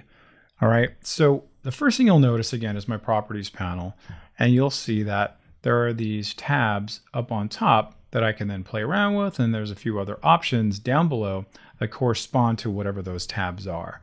So let's just see what I can work with first of all. There is this shape preset for my 3D. Okay, so that's pretty cool how it comes in right now, but I might want to do a totally different one. So you can see there's a whole bunch of ones that are a little bit crazier, a little bit kind of like twirly and things like that. I click on this and you'll see slight change, slight change, slight change. I am going to go over to that one. A little bigger of a change, right? No thanks, but the options are there if you want them. I can very easily go right back here. Right. You'll also notice that I can adjust the extrusion depth, right? That's what this guy is here, that guy over there, the light gray that I see. So if I now just bring this out like that, and notice how it gets more extruded, okay? So pretty cool. So great. So I'm going to make it go just a little more out like that, a little more three-dimensional, right? A little more visual interest, a little more depth. Now over here, I can change the color of this. So of the foreground. So let's just change this to this nice color green. You'll see how it changes right there on the fly. Love that. Just make sure your intensity is at a place where you want it to be. Okay, because it could sometimes, for whatever reason, just kind of be up here or down there. So I'm just going to make that maybe like that. Of course, you can always come back and change it. So that's going to be my foreground there, no problem. All right, so I'm pretty cool here.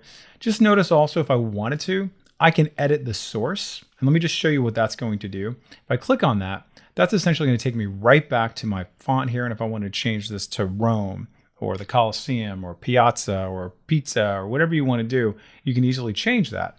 Now, what you may not notice is that it actually creates a new tab with a new file, which is this PSB file, which that's essentially just kind of spitting out kind of a temporary thing for me here. So I don't need that. I'm just going to go ahead and say close. Because I'm not making any changes, I'll just say yes anyway. And then it takes me right back to where I was. Okay, so in case you are making those changes, just know it's very subtle. It creates a new tab here. So let's continue on with our properties. Let's go to here and notice where am I? I am in my deform. All right, so what do you want to do here? So here's another option for my extrusion depth. All right, so it's doing that. All right, that's kind of cool. Yours may be doing something a little bit different because potentially you have a different set of elements here. Like you maybe are adding on your twist, right? Oh, that's kind of fun. Or maybe not so much, but you can see, all right, welcome to Italy. Okay, the home of the pinwheel. All right, I'm going to bring that back to 0. And taper might be something you're interested in because it does that, or it can do that, which I really like. See that? It's kind of like dun dun dun, and then it's just sort of like a superhero. Let's bring that down a little bit. Notice what I'm doing. So, but totally up to you. You have those options, whatever you'd like. All right. And then you can experiment with some of these as well, because notice how you can play around with which is it the X or the Y in terms of the angles that it's coming in. You can kind of control each of those. You can see how that's going that way. Let's come this way. I'm just using my mouse wheel. You can see maybe you want it to point down that way. So it's left, right, up or down. Again, you have that kind of control over how your extrusion's going to go. All right, let's come back up. And by the way, again, here's your presets one more time. Let's come over to this tab, cap. And cap is essentially like, I have a little bit of a cap on mine since the last time I worked on this, but let me just show you what it's going to look like. And we can play around with different ones. You can see how we add a little bit of thing there. We can just add on more or less. Bring that down to whatever. Essentially what this is doing is playing around with this kind of a bevel effect. Again, do you like that or not? Play around with that. Okay, you can see, oh, that's interesting. A little more sort of chiseled, if you will. And there are some presets. Love them or hate them. They're there. Okay, kind of neat. And then also it's asking me, well, which one are you playing around with? The front or the back or the front and back? So you have some consistency. Again, play around with that. So it's looking pretty good. And now that I've had a few more kind of width and angles that I play around with, let me just go ahead and just play around with the strength of it. And then again, the angle now a little bit more, a little bit less. All right, very much spice to taste with this, but it's really understanding how to work with these things, all right? Try not to go too much on the canvas, like I said, because that will just make you go crazy because it doesn't work very well. All right, so let's go, well, it works, but it's just not super intuitive. And that's where this part comes in here, and that's the coordinates, because that's really the part that kind of throws people, because when you try to go over to here, you try to like click and drag and do all kinds of stuff over there. It's when it doesn't really kind of do what you expect it to do, in my opinion, at least. All right, so that's why I like to work with these areas here. So let's just see what this is going to do. To see, I can make this go left, make it go right. You can see I'm just moving it, right? Moving the X, moving the Y. Like I said, it's up and down or left and right. And you'll see what the Z does. It's just like, oh, it's just coming at you. Cool, just kind of making it grow a little bit. That's your Z axis. Let's take a look at our angles now. Let's see, what does this do? All right, and let's see what this does. Oh, okay, things are starting to get a little more interesting, right? You can start to see the sort of three-dimensionality of it. So let me just change this to like 25. You can see that. Let's change this to maybe negative 25. Oh, interesting. Do I like that? I don't know. Let's just bring that down to maybe negative 10. And let's just bring this down just to 10. Cool. So I got something happening here. All right. And of course, you can come back and change it if you don't like the twist, whatever it is. Just know what your options are and how we can play around with them. All right. This one is just going to be our scale. You can see dimensions or percent, however you want to do that. So you can see, all right, that's coming in like that, or that's coming in like that, depending on which part you're looking at, right? The X or the Y, you can see they all kind of work together in unison. And very easily you could reset it back if you like. Okay, and then finally you'll see here I can play around with different elements on here as well. So you can see paint system, texture, projection. Right, okay, that didn't go very well, so I'm going to come right back to what that is. And you can see how it also kind of like messed with my computer system a little bit. This does take a lot of processing power, so just understand that. Okay, now I would like to change maybe this little green area here. Okay, so I want to actually play around with what we're looking at as the Italy extrusion material. So you'll notice how as I choose these, each individual one, okay, I'm going to get different choices depending on what I want to work with. So all of these are their own kind of individual set of properties. We've been looking at all of Italy right here. So that's actually adjusting everything. All right, but I'm only going to work with this extrusion material. And you'll see that I have some options like glow, metallic, roughness. And again, this is going to be very much spice to taste. Play around with whatever's going to work for you. But let's see what we can do if we change, for example, some of these presets. And I just change this to like gold. You'll see, just like that, that changes here. And you'll see that there's my base color, my interior color. Okay, kind of neat. Let me just go ahead and bring up the glow a little bit. So I can see, oh, that's kind of neat. Going a little more metallic. The roughness, See what the height does. Some of these things are not going to do too much. Okay, let's just see what the translucence is going to do. Oh, interesting. Okay, so just kind of play around with these things. Density, combine some of these things here, see what they do. All right, so I'm good to go with this. I love this. This is great. I want to bring this back to where I was before. So I'm just going to simply go back to my layers. I'm going to click on my background layer. And now here I am back here. And I can see here's all my layers, right? I'm still kind of in this 3D mode, more or less. So what I'm going to do is I'm going to right click on this Italy layer and I'm just going to say rasterize. You could say render 3D layer. That takes a long time to do it. Okay, and you'll see that you might actually have a little more options to do that, and then it's actually going to give you special kind of format for it. But for our purposes right now, you're essentially going to get kind of a good deal with this. We're just saying rasterize 3D layer, and then it takes me to that, and it's great, right? So it's no longer, I don't have the ability to then like play around with it anymore. I'm pretty much committed to this because what I want to show you can do is you can now play around with individual parts of this if you like. Okay, so like, let's say I wanted to put a stroke, kind of something subtle on this or something else on this kind of little foreground here. I can do that. So now that I have made this into a rasterized object, I'm able to now maybe isolate certain parts of this to maybe have some more control over it. You know, maybe there's different elements you want to do to this. Maybe you want to change the color of each individual thing here. Maybe you want to put a stroke on it, that type of thing. All right, so with my Italy layer selected, I'm just going to very easily go to my quick selection tool, and then you can see I can just very slowly and carefully select that, and then hold down my, actually it might even be better to do my magic wand tool. Since they're all kind of green, bring down my tolerance, bam, bam, bam, holding down the shift key. That's great. All right, so now what I could do in this case is now right click on this and just say layer via copy or layer via cut. I'm just going to say copy. I now have a new layer there.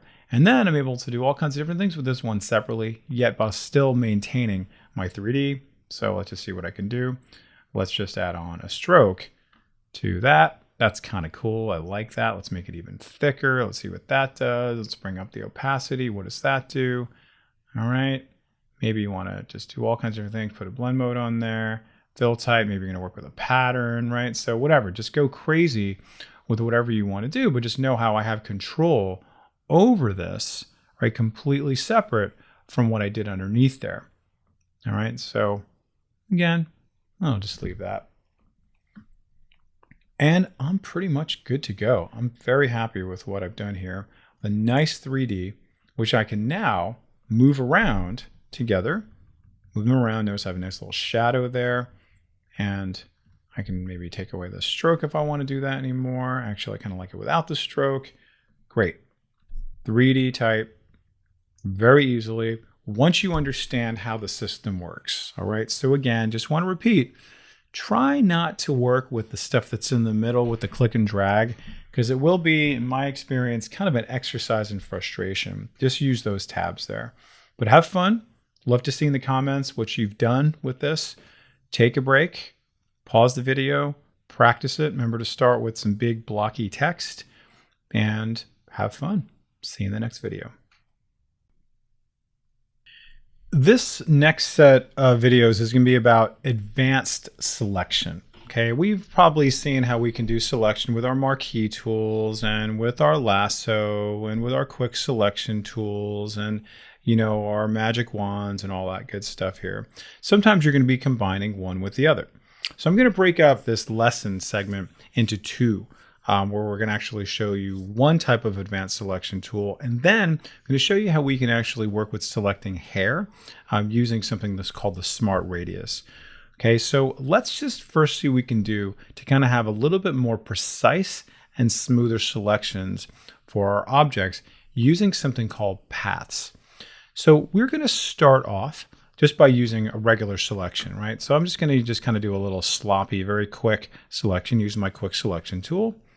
And that's a nice size. And to get a little bit too much there, don't worry about it. I'm just going to go ahead and bring that in over there. Maybe you want to zoom in. I'm going to hold down the Option key, and then notice how the Option key brings in my selection. I'm going to go very slowly, very methodically. Okay. And again, I'm not going to worry about getting it super perfect for right now because we're going to use the next tool I'm going to show you. All right. So what we're going to do next is we're going to learn about how we can use path points to be able to have a little more precise and smoother selection. Okay. So path points. So earlier in our lessons, we worked with shapes. Okay. But this time we're going to make this little selection into shapes so we have a little more control over this sort of like kind of atomic level of each individual point of what's happening here. Okay, so it's not doing like that great of a job, okay, but it's doing okay. But if you really zoom in, okay, there's like kind of problems here. So we're gonna wanna manipulate this selection to be as good as it could possibly be. All right, so how do I do that? We're gonna bring up our paths layer, or excuse me, our paths panel to be able to do that. If yours is not up, just go over to Window, bring up paths, and then there you have it. Now, right now, there's no paths. What we're going to do is we're going to convert this selection to paths. You'll notice that there's an option right here. Move your mouse over. It says, make work path from selection. It's weird. What does that mean? So I click on that, and you're going to see, oh, interesting. Looks like a bunch of shapes all over Fido's body. Okay, so what I can do is I can actually manipulate it a lot easier than I could with my quick selection tool and everything.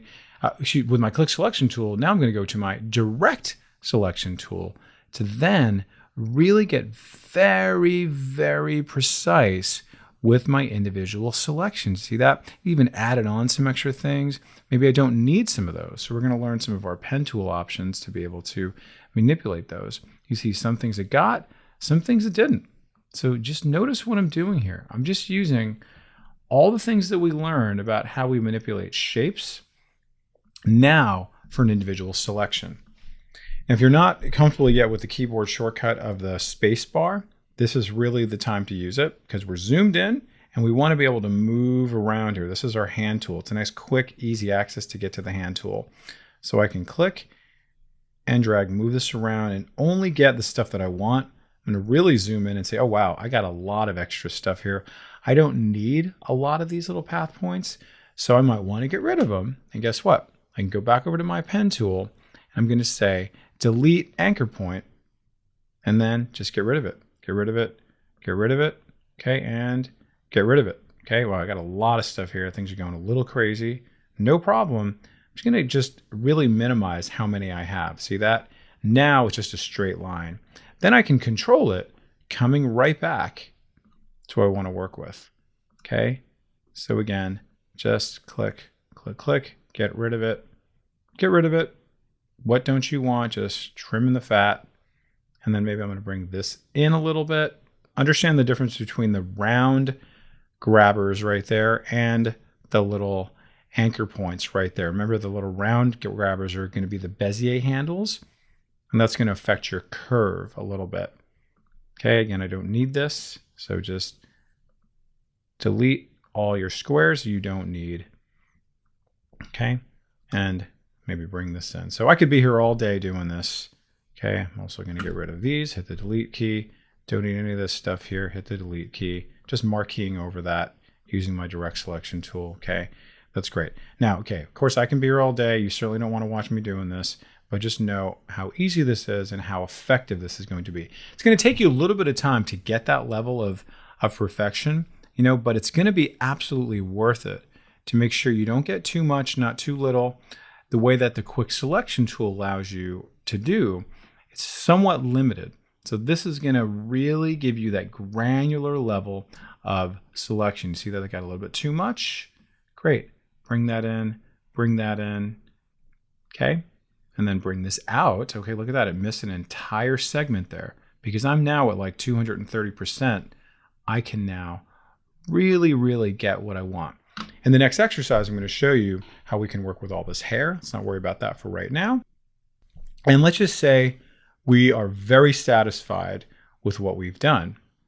And what we're going to do is now we're going to convert it back to a selection. So earlier we were at the paths panel and we clicked on this. Now we can't because we're currently in the path. So we kind of do its counterpart here, which is load path as selection. It's kind of the opposite of what we just did. I click on that and it's going to take the new and improved path and make that back into our little marching ants for selection. Okay, and then you kind of click on this gray area so you don't see the path part anymore. Okay, and then that's going to be a lot better for me to work with to do the thing that I ultimately want to do, which is to create something like this. And I'm going to be creating an adjustment layer of just that selection. So it says, hey, listen, make everything black and white except for Fido over here. Okay, and it's going to be nice and easy to be able to do that when I have a nice little selection for me to work with. Okay, so we're going to be doing in the next exercise kind of part 2 of this, how this works, but then using our smart radius. So if you want to practice doing what we've done, but what I'm going to do is actually save this selection. I recommend you doing that as well by going up to select, and then you can save the selection down here, and then just call this dog selection. So that way you can always come back to it if you need to. Click OK, and now that's going to be there. Now, if I accidentally deselect, I can always go back to select, load selection, and then there's my dog selection, and it comes right back. All right, so just take a few minutes, take a break here, pause the video, and then practice using your paths panel, and then also you're working with the combination of your direct selection tool, and then also your deleting anchor points, right, to be able to delete some of those anchor points that come in that you don't necessarily need. Okay, and then convert it back to our selection, and then save your selection, and then we'll come right back and we're going to work with the Smart Radius tool. Okay, so let's continue on with our discussion on advanced selection. And this is going to be with selecting hair and then going into our select and mask set of options here. So if you click on select way up on top, you're going to see here is the select and mask options. And that's going to get you a little bit deeper in terms of the types of things that you can select, how you want to select them, where you can go a little bit deeper with smoothing your selection, feathering out your selection, some shifting of your edge. Okay, lots and lots of options here. So the way I'm viewing this right now is very much like how the object looks, but I want to be able to isolate the object from its background. So if you look over here in the upper right is the view option. What I want to do is actually make it so I can either look at my marching ants from how I started, I can go to my onion skin, right? So I can kind of see a little bit of the background, but mostly the foreground, so I can see like, okay, how much of an edge is really happening here? Maybe you want to check out just doing it on black, not black, of course, so you can actually adjust the opacity on that. So totally up to you. Everybody's got a little bit of a different preference. Now, let's just play around with some of the basic tools. Maybe just one or two things is going to do it for us. So notice how the edge of his hair, right? It's not super kind of like natural. So let's just see what we can do to play around with that. And then notice here is this option under edge detection and radius, and also the smart radius options. So let's just go ahead and click on smart radius. And I want you to kind of keep an eye on the edge of his fur as I do that. I click on that, and then I'm going to bring up the radius, just slow and steady. Notice what it looks like now. Let's bring it back to what it looked like before. Bring it up again, even more so. Okay, you see that? Doing a pretty good job, right, of edge detection, right? It's getting it. Now, you'll also notice that there's some other really helpful options, including refine hair, and then also just some basic refinement of the edges if you need to do that. Okay, so mine's actually looking pretty good up until this point. So do I want to mess with it? Maybe, maybe not. But I'll just kind of give you a little preview of what we can do. If I click on that now, notice how that refine hair, it went a little bit crazy, right? I don't want to do that. It kind of like overdid it. Again, watch as I have to do that. Oh, okay, you know what? didn't need to do that because Photoshop sort of misinterpreted things. But I could also come over to here and I could say refine the edges, right? If it's not coming in how I want it to, let's just bring in a little more kind of a wisp. I can do that, right? I can bring those things in or take them away. Notice that the size of the brush will also kind of help me out with the strength of that. But it's really actually done a pretty great job for me. So I'm not going to change this at all. I love how this is, but just know what your options are and you're good to go. And it's done a nice job. So I'm going to click OK. And remember, my goal is to get it to look like this. How do we do that? We're going to use an adjustment layer. And I want to make sure that the actual selection is going to be good for something like this. Okay, so let's now go ahead and choose our adjustment layer to apply this. Now that I have your attention, let's talk about masking. This guy wants to be more ferocious. So some of you may remember from our last class for the intro to Photoshop, we made this guy into a lion, or part lion, part dog, or part dog, part lion. And we did that using masking. Okay, masking is an incredible tool that you can use to replace having to erase something, because remember that masking is not permanent, where erasing something is permanent. So you can always bring it back. And recall that there are two elements. There is black and there is white, and we will apply it using a brush tool and then sometimes using now the gradient tool.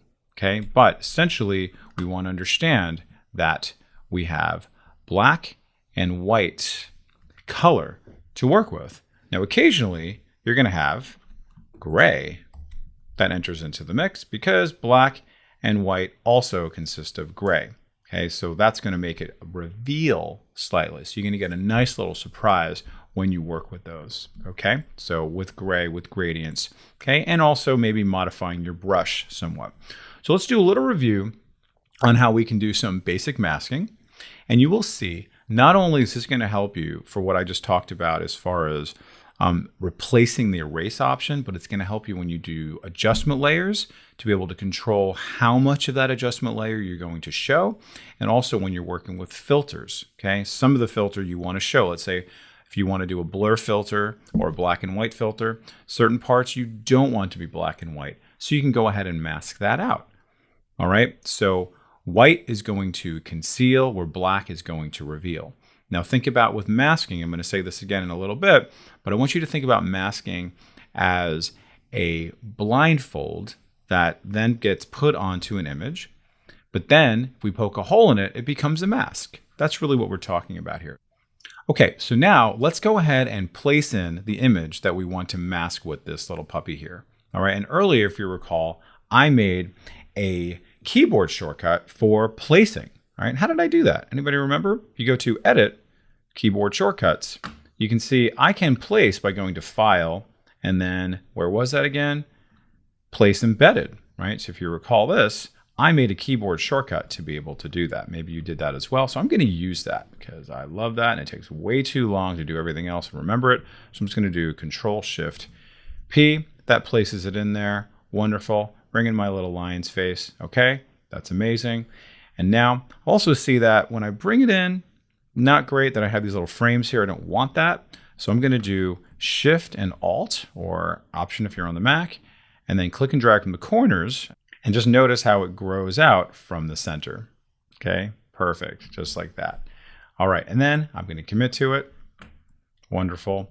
And I'm good to go. Now let's apply our mask. So how do we apply a mask? Very simply, we're going to go right to the layer that we want to work with, right? We're going to work with the lion's face, and then I'm going to apply a mask onto that layer. So very simply, let's click on the mask, and then there's my blindfold. See that? So it's still concealed. I want to be able to reveal by just going right into there to be able to do that. And remember, it's black and white using my brush. So I'm going to go to my brush tool or just hit the B key and just kind of check all my mirrors and everything like that, making sure everything's okay. I'm going to look at my opacity to be 100%. I'm going to make sure that my hardness is down to 0. okay, because that's going to make it so it's a little bit more sort of gradual, right? So it's not a very sort of abrupt little shift from whatever is going to be concealed and revealed. But that's entirely up to you. You can change all these things if you want to. So I'm also going to switch between black and white. I'm going to give you a nice little shortcut. See this little arrow right there, this little kind of button hook? It even tells you switch foreground and background colors. And then, oh, there's an X right there. What happens when I hit X? Oh, that's kind of neat. And for some of you, this might not actually be the colors you want it to be, right? Let's just kind of choose like this kind of color there. And like, oh, that's not what I want. If you hit the D key, as in default, right, that switches back. Or you can also hit this guy right here. And if you move your mouse over it will tell you that it is D for the keyboard shortcut. Okay, well, let's have some fun making some sweet little doggy a little more ferocious. So, bam, I have my brush here. I have my two colors that need to be switched now so I can then reveal. And I'm just going to simply click and drag to reveal. Oh, look at that. There he is. Okay, now I have a no-eyed little lion there with a weird looking face. Okay, but if I decide to change my mind, it's like, oh, that didn't go well at all, or like I just kind of hit the wrong spot, something like that. Oops, no problem. I can just switch right back to white, and I just hit the X key again on my keyboard to be able to do that. And I can just bring that back. I can bring back the dog, bring back everything. Excuse me, bring back the lion in this case. All right, so no problem there. But let's just go for it. I'm just going to hit the X key again, so I can then just smooth out just the middle part of the lion. Doesn't have to be perfect, because remember, none of this is destructive. I can always bring that back if I need to. All right, so I'm just going to do my best. Then I'm going to come over here to my background layer. I'm going to unlock it, and so I'm able to move it. I'm going to hit the V key on my keyboard to get to the move option, or you can always just hit the move tool here. I'm just going to nudge it with my arrow keys. So then I can just say, okay, great. Ooh, that's starting to look pretty cool, pretty ferocious. Very nice. Okay, and maybe I want to finesse this a little bit. So I'm going to go back to my mask, go back to my brush, and then what might I want to do? Like, oh, no, that's a little bit too much. So I hit the X key. Actually kind of want to do the opposite. Just make it so like the dog's face is really blending in nicely with the mane. See that? So it's like it's one item here, one unit. So it's really sort of his face is growing right out of the mane, her mane. Okay, very good. All right, great. So I love that. Now, let's say I want to just kind of tinker with this a little bit. I can very easily say, listen, you know what? I'd rather have the dog have the lion's eyes and do something a little more interesting. So super easy. Let's go ahead and just click, and wow, dramatically different. Just think about how you can do this, right? Like maybe you're bringing in somebody's face on top of somebody else's face. Maybe you're doing a logo onto a shirt. Maybe you just want to just put yourself inside of, you know, a dreamy landscape, something like that. You can very, very easily do that just by poking a hole through whatever you're in to then bring it into whatever's underneath it, okay? Let's try doing the opposite. Let's go ahead and just bring back the sweet eyes, but then let's bring in the lion. So we're just going to have a sweet little sad lion instead now. Kind of like that. Okay, and I'm going to just make that so it's just blending in nicely, and then leave it at that. That's the pet that you want to take home with you, and he's also going to protect you and cuddle with you. Okay, very good. So that is just the basics of masking. Now let's talk about gradient masking. All right, so let's just bring up an image. I'm going to bring up this door knocker. And then I'm going to place another image on top of it. So I'm going to again do my Control-Shift-P. All right, and I'm going to bring in this incense. And now they're right on top of each other. I'm going to unlock this and bring my door knocker on top of my incense layer. Now, let's see what I'm going to do here. I'm going to do another type of masking. So I'm going to apply a mask here.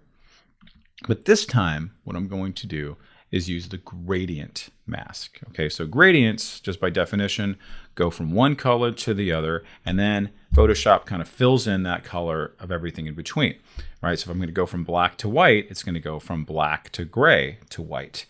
All right, now, earlier we talked about black and white as far as being masks. So I need to also incorporate that same set of rules for my gradient that I'm going to apply to a mask. Okay, if that doesn't make sense, let me demonstrate for you. What do I need to do? I need to find something over here. It may not be showing up here, but I need to find my gradient tool. Now, if yours is not showing, it might be hidden underneath the paint bucket tool. Okay, so yours may look like that. Simply right click on it, choose gradient. Okay, wonderful, that's great. And now you'll notice that I have white going to black in this case. If yours is not there, you can always just click on it and then go to basic, and then you can choose it right there. Most of the time it will be there unless you've done something different recently.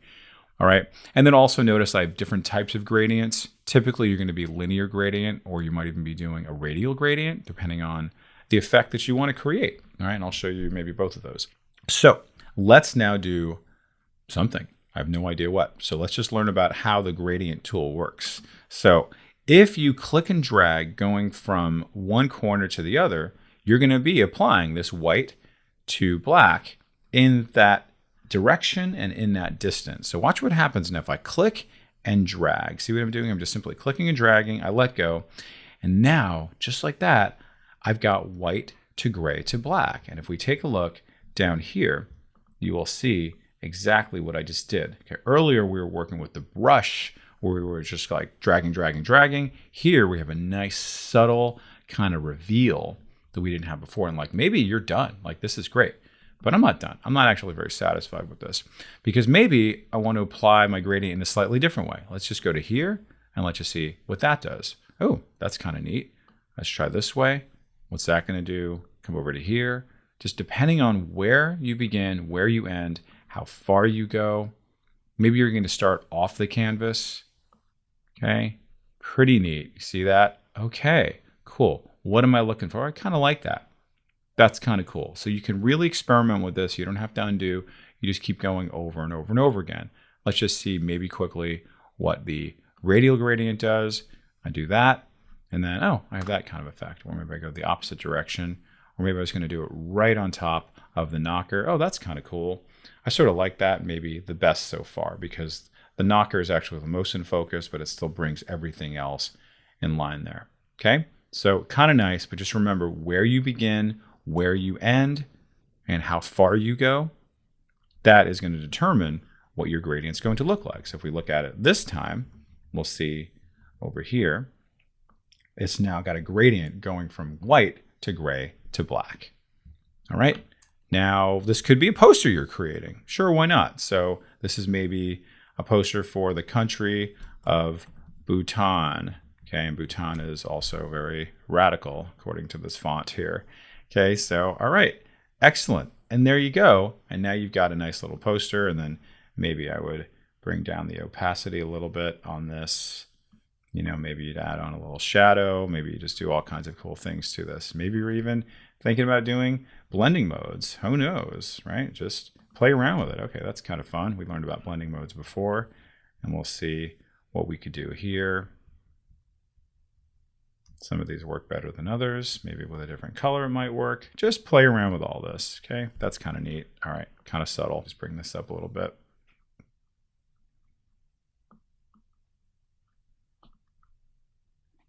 Excellent. So very good. We'll leave it at that. Excellent. Please pause the video. Practice on your own.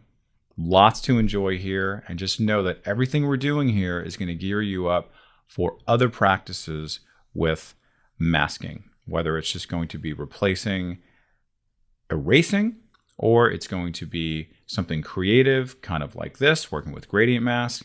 But then it could be something even more creative and more controller oriented, like working with adjustment layers. If you're working with black and white and you don't want to see all the black and white, you want to make color shine through, you can absolutely do that. Okay. Or you're working with filters. You only want to have certain part of the filter to show. You want one part blurry, another part not blurry, another part rippled, another part not rippled. Okay. That kind of thing. So it's going to give you that kind of control to either conceal or reveal. All right, so go ahead and practice that, and we'll see you in the next lesson. Okay, now let's talk about filters. We're moving on to this discussion on filters, and Photoshop has lots and lots of them. If you want a review on the basics of filters, you can go check out our intro video as well. But let me just give you a little bit of foundational information about where to find filters. We can go up to here, we can find our filters, lots of options there. So when I click on that, lots of options here and like some flyout menus as well. But what I want to say, and this is very important, that virtually every time you create a filter, what I'm going to recommend you do is you make your layer into a smart object, also known as a smart filter, but essentially do the same thing. So I can say filter and then convert to smart filter, or I can just right click and just say convert to smart object. They're essentially the same thing. And what that's going to allow us to do is have some kind of protection and sort of like modularity, if you will, around our filters if we want to. So you'll see how this works. So let me just go ahead and do like a very simple filter here. I'm going to go to filter. I'm going to introduce you to this great section here called render. And there's lots of options I can do on this. I'm going to go ahead and just say a lens flare. And you will see that there's this cool little lens flare that's happening there. Okay, kind of cool. Let me even get a little bit brighter than that so we can really see it. And you'll notice how it kind of goes up into the sky, goes kind of all over the place, right? So it's kind of neat. You'll also notice how you can change certain things. Okay, what's the effect you're looking for? Oh, that's kind of neat. The movie effect. All right, so whatever you want. So I'm just going to choose maybe this first one because I like these little circles coming out there. And I'm going to keep with this level of brightness so you can see what I can do because it's a little bit too bright for me. I click OK, and you will notice there's my lens flare. It looks pretty cool, has a nice little effect. And you'll see now that I currently have this little smart filter mask. Earlier, we've talked about masks already, and we've seen them in kind of a different context, right? Where we just saw plain old masks, but now we have masks on a filter. And remember about the masking, it's either a blindfold or it's a mask. And then this is now concealing what's inside here, but I want to actually reveal what's inside there. So what does that look like? I'm going to click right on top of that mask. And remember, with masks, what are we talking about here? We are talking about black or white or possibly gray, and you're going to use the brush tool to apply that. Okay, so let's just go ahead and see what that's going to look like. Meaning I don't want to see so much of that lens flare. I love this, but I want this to be a little bit more faded inside of here. So I'm going to click on this. I'm going to go over to my brush tool as promised, or hit the B key. And this time what I'm going to do is I'm going to paint black. Okay, because remember earlier how we work with our mask and we're able to make our blindfold into a mask. But instead of just painting right through it, I'm going to bring down my opacity a little bit to see if I can just very subtly kind of poke a hole right into that section there. So I'm just going to go ahead and click. And you can see, oh, that's pretty neat. Maybe it's a little bit too much. So let me go ahead and bring that. Yeah, maybe that's still a little bit too much. So let's see. Let's actually bring it to much lower, in fact. Okay, there we go. That was the ticket. So not bad. Okay, so I'm able to, let me just kind of maybe go a little very subtle thing like that. Maybe like that, like that, like that. Kind of a spice to taste situation. It's just kind of bring in the color of the bricks, the color of the building. Yep, there you go. I like that. Notice it's still got the ring there. It's still got that there. And if you look at the original, that's what it looked like before. Now we have this aspect on there. So if you'll notice that this whole thing around there is kind of like filtering over everything. So if you don't want some of that, you can easily take care of that by simply clicking on the mask. I'm just going to make this nice and big. So it's just like a little kind of powder all around there, right? Just a little bit of, get rid of that, just so it's kind of subtle. Again, I'm at 15%, maybe bring that up a little bit more, make it a little more powerful. Let's look at the before and the after.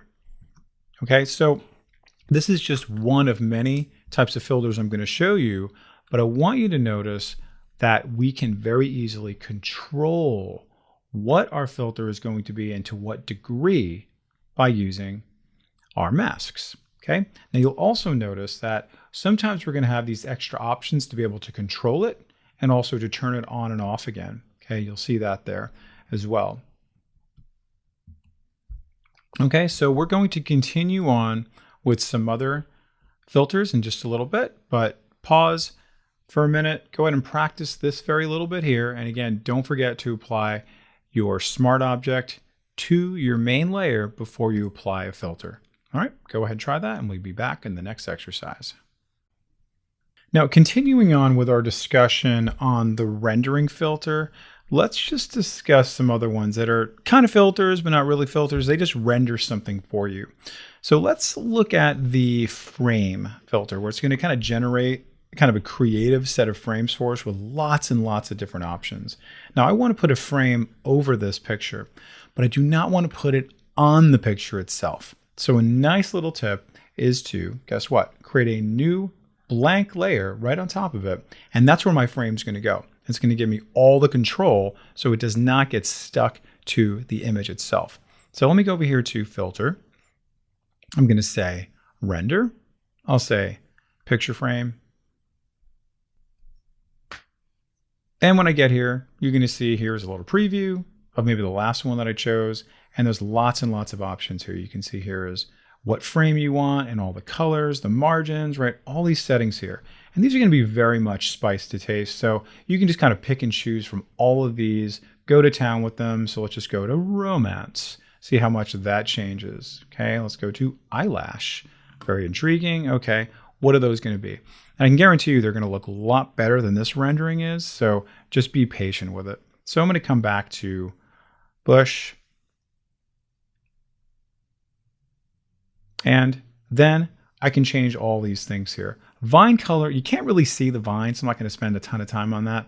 Your margin, I can really play around with that if I want to, but because it's going to be its own separate layer, it doesn't really matter because I can then manipulate that. That's what's so cool about it.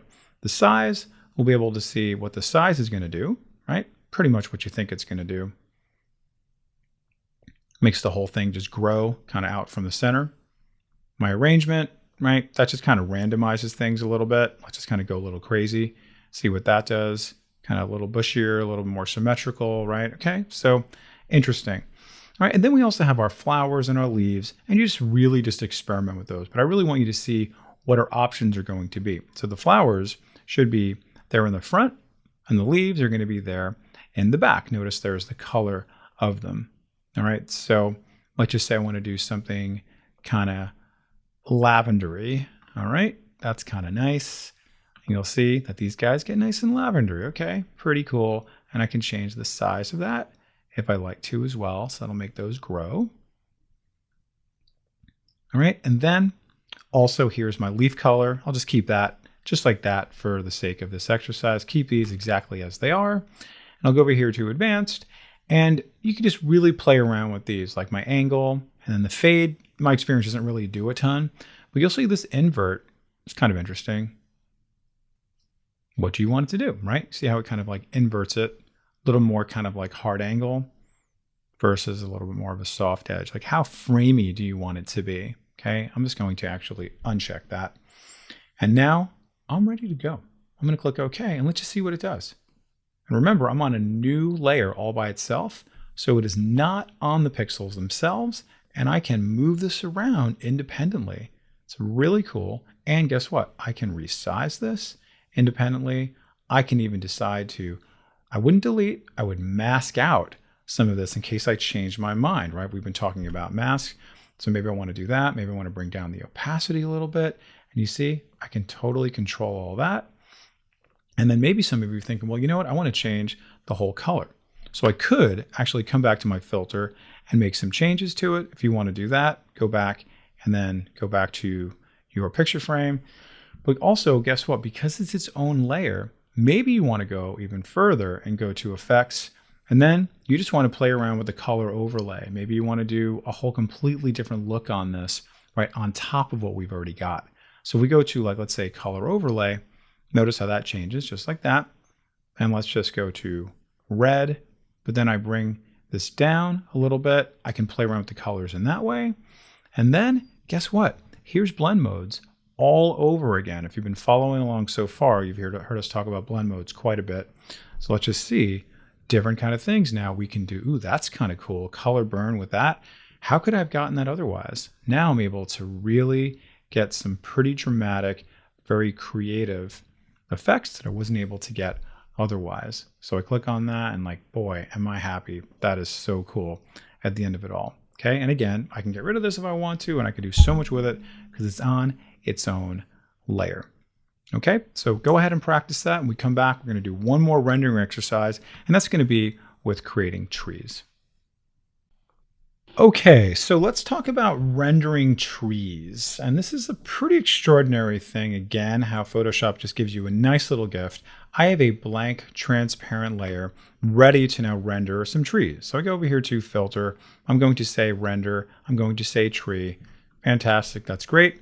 And you will see that I have a number of different options here to choose from to create a tree. And this is a pretty nice looking tree. And I have a whole bunch of other ones here. Very, very high quality, just depending on what you're looking for. Let's look at the cherry blossoms. Ooh, that's kind of nice. All right, let's go back to an oak, see what that can do. All right, just depending, maybe you're creating a scene. Maybe you are, you're in charge of creating like the architecture, the design for a building, something like that. And your job is just to bring in some trees. You can find some pretty high quality trees and also create multiple trees. And maybe you just want to know what some trees are like, right? What do they look like? Now you're looking to understand, you can spot them when you see them. All right, and you'll see a lot of these again are sort of spiced to taste, right? So it's like the light direction, right? Just kind of changes that angle of where the light's coming from. So you can kind of keep things consistent when you are rendering. You kind of want to give that realism. So just make sure you're doing that. Leave them out. It's great. Size, branch height, right? You just really want to play around with these, okay? And then you can see the arrangement. That's going to just kind of throw out some random things there. You just try it out however you like. Again, very much spiced to taste. Now, if we go over here to advanced, I think there's kind of a nice thing where you can custom color the leaves. So let's say it's a different time of the year and you want it to be this kind of like, auburn color, if you will, right? You can go ahead and choose that, click OK, and like, oh, that is very obviously a different time of the year. And you can certainly do the same thing for all of these as well. All right, so let's just go ahead and click OK. And let's see the beauty that has now been created for us. And look how awesome that is. Look how high quality this is. So if you wanted to have like a whole forest of these, you can go ahead and just, resize this. It's going to be its own layer. Okay, and guess what? I can then hold down the Alt Option key and then make a different one like that. Maybe it's a little bit smaller. Maybe I'm going to go to, let's just say, Edit, Transform, and then let me just flip this. So it looks like slightly different. Okay, all right, that's kind of neat. And then maybe I'm going to just do that. Same thing. Maybe you're going to add on a little drop shadow. You can do all kinds of different things there. And then maybe you're even going to go a step further, like I showed you with this other one, is that you're going to put in maybe a little bit of a different effect on here for a little color overlay, for something different, and then playing around with the blend modes. And then finally, you're done with your aspens. Let's just add on another tree. How easy is that? So go ahead and create another layer. Go over here to Filter. Let's say Render. And then just for fun, let's just bring in one more tree, creating our new little world here. Let's just bring in a spruce tree, okay? We're going to be in another part of the country that I'm in. This is going to be up in the mountains, okay? So love this, but maybe I don't need it to be quite so much the same color. So let's make that kind of a dark green. See what that's going to do, okay? But maybe I can play around with changing the color of my branch there, make that a little bit darker. Okay, great, love that, looking pretty good. And again, you can play around with some of these things as well. And all these really do add a little bit of flavor to it. You can see here, just play around with it until you get what you like. Does that add to your realism? Add more and more, or take away. Maybe less is more for you, but just know that you do have these options. And again, when you're finished with it, you will have complete ownership over this, because then it's going to be on its own layer. And then you can bring this down. You can do whatever you want to it. Okay, bring down the lightness of it, bring down the opacity of it. Okay, put on a color overlay, do all kinds of great things to it, even maybe playing around with some of our levels and our curves and any of these other things, the vibrancy. Okay, now let's just make this kind of the tallest guy in the bunch. He's in the background. We're over here. And then, again, really just kind of creating your world accordingly. All right, so enjoy, play around with that. Hopefully you have some good usage for that, some good utility. And we'll come back in the next exercise where we're going to continue on with our discussion on filters. We have a few more to go with filters that are not going to be rendering. They're going to be a little more creative, a little more nuanced. So come back and we'll see you in a bit. So pause your video and practice away. Now, continuing on with our discussion on filters, we're going to be going to something a little more creative, a little more nuanced, and that is something called the vanishing point. Now, we have this building here that has all these angles and everything, and I want to actually put something on here that conforms to the angle itself. Okay, so I'm going to be putting on this little logo right there. Okay, a little bit of branding. You can see there it is. Fine. I want that to look very smooth, and I want it to fit in perfectly with that angle. So if I were to copy and paste that, and then I were to transform it and all that stuff, it's going to look very sloppy. I don't want to do that. Okay, so there's a few things I need to do before I apply this filter. Is number one, I want to make 2 layers. Okay, so if you haven't done this before, I'm just going to go ahead and just hold down the Alt or Option key, and that duplicates it. Super easy. Come back to this top layer, and then this is going to be what I'm going to copy and paste into there. So essentially, this is the item that needs to go into the vanishing point filter. So guess what I'm going to do? I'm going to highlight everything, which is going to be Command or Control A. So you're actually selecting everything. I know it's kind of weird. And then you're going to copy it, Command or Control C. Then come back over here. Now let's go ahead and click on Filter. Go to Vanishing Point. Okay, if you see anything like this, just say OK. And now you may actually see something living here from before. I'm just going to delete that, just make it go away. And now, very simply, I'm going to create a similar grid as what you saw in terms of where I want it to live and what the vanishing point's going to be. Because notice it's not like a straight angle, and Photoshop needs to know where's it going to go. So I'm just going to click 4 times. This is where it's going to begin. It's going to go to here. It's going to go to here. It's going to go to, yeah, right about there. Keep it on the floor.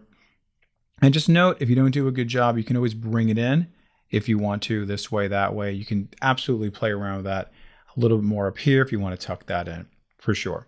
Now, I'm going to paste. So I paste, and I'm going to go over to here to my free transform tool, believe it or not, and I can now resize this, move it around, do whatever I want to it. So let me just drag this in to my little box here. And just like that, I now have it. And notice how it just like conformed perfectly to the same angle as my grid. It's the coolest thing. Let me bring that in a little bit. And you can see, nice, not too shabby. All right, now I think I'm pretty much good to go, right? I love this. You can see the magic of what this is done. You'll want to practice this, right? But this is great. Love this. Let me click OK. And you can see that's good. Not great. It's not very convincing, but it does do it along the sides there. And maybe I'm happy with this. But I really kind of want to make it look a little bit more sort of natural that's on there. And there's a few things that I can do. We talked about blending modes earlier. We're going to see blending modes in action in this case as well. So if I click on this top layer, remember blending modes are going to blend into whatever's underneath here or whatever it is, right? So it needs to understand that like this white, really, it doesn't belong there, right? It's not meant to be there. Don't care about that. So guess what? I can do any one of these blending modes and experiment to see, well, which is going to be the best one. Is it dissolve? I didn't do anything. What about this one? Ooh, darken. All right, I'll keep that in mind. What else? No. Darken's still the winner. What's this one? Darker color. Okay, we have a pattern here of what it can do. So it's taking that white and you say just darken that, right, to whatever the background is. The background essentially wins in this case. So I love this, or maybe it's just darken, right? Either one's going to work for me. Now I could bring down the opacity as well. So then it really kind of brings in some of the paint here. So it does start to look a little more natural, maybe a little more faded.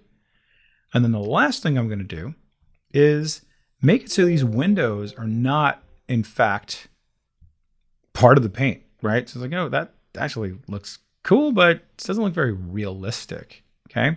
So what I can do is apply a mask to it and then just poke a hole right through the mask. So what I'm going to do is I'm going to use the polygon lasso tool just by going to here and then just going from one corner to the other, to the other, to the other. Essentially, this is what I want to get rid of. And then guess what? When I draw black into that, as we know about mask, it's only going to draw inside of that box. So you don't have to worry about being so perfect because it's only going to do it within that. Okay, that's pretty cool. Maybe I actually want to go a step further, but see, it actually looks kind of neat because it does conform to the edges here. All right, and let's do it one more time. Let's do it for this part of the window. Bam, bam. Make sure you're on your mask, go to your brush, and then poke that out. And let's just zoom out a little bit. And that looks pretty slick, pretty cool using the, guess what? Vanishing point filter. So really cool stuff. Experiment with that and then combine it with our blend modes and then also combine it with your masking. So we're starting to see all of our tools come together, aren't we? Right? We're starting to kind of build a symphony, a chorus, right? So a whole sort of, litany of different things that we can work with just by knowing one tool and then combining it with a few other tools. We can be really powerful with all of our tools. Okay, so this is another filter. We're going to come back with another one in just the next lesson. So pause the video, practice this, and have fun. In this next series of videos, we're going to be working with this particular file so we can learn how do we use the polar coordinates and the zigzag and a few of the other distort filters, the distort filters. Now, this is going to be one of the things we're going to create. You can see this there. Pretty cool, pretty neat. But I want you to understand how we started from this. So if I'm going to click on this guy, and this is essentially where I started from. But even before that, I started from this top layer here that actually had a ton of other individual little shapes there. So I actually had to create this first and then merge them together as one big one. So if you right click on it, you can see here is the option to merge the group. And then I created this guy right here to be able to do that. Now, just so you understand, Photoshop gives you some nice tools to be able to work with when you are in fact creating things like that. And that is designed to give you a little more kind of perfection. And that is going to be the grid option. So you can see I have all these little grids here. Now I just drew out one shape and I colored it, and I drew out another shape, I colored it, and then I just cloned, and it wound up fitting perfectly in each of these individual grid lines.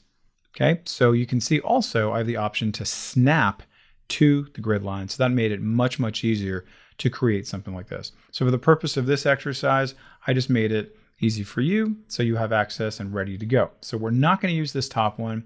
This is one of the things we're going to create, but we are going to be using this one right here to create it. So make sure those actually merge together as one big shape before you do that. So let me turn off my grid, okay? And I am ready to go. Now, again, remember the rule of thumb about before you make something into a filter to do what? We're going to make it into a smart object. So that way I can then tinker with it later on, come back to it, turn it off, do all kinds of things in case I change my mind. So let's play around with this polar coordinate. How do we make something like this? Pretty great. This is all set up, ready for me to go. I go to filter, I go over to here to distort, and you'll see there's this option to polar coordinates, right? Or to apply polar coordinates. So I click on that and you'll see, wow, there's my preview. Fantastic. Let me zoom in or out, right? Let me just go ahead and bring this in, bring it out, whatever you want to do. Okay, great. Now I can see the whole thing. I click OK, and just like that, you've created this really, really cool effect. And just note that I can turn it off, turn it back on again. Double click back on here, and now I can see it all over again. Can't really change it so much, but what you can do, okay, is you could apply potentially some blending modes on this. And we're going to be playing around with some blending modes in just a little bit and how that works. All right, so this is just one thing you may want to do.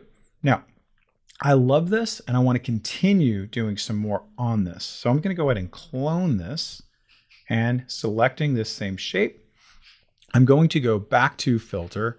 I'm going to choose distort. And this time, let's see what twirl does. Oh, that's kind of fun. Notice you can go this way. You can go that way. Wow, interesting. I can see, wow, I'm going to go all the way up to close to 500. I click OK. And got to blot this out to see it. There we go. Now I can see what I've done. Pretty neat. That's kind of interesting. Let me go ahead and clone this one more time. And let's just see another effect we can get. I'm going to blot this out.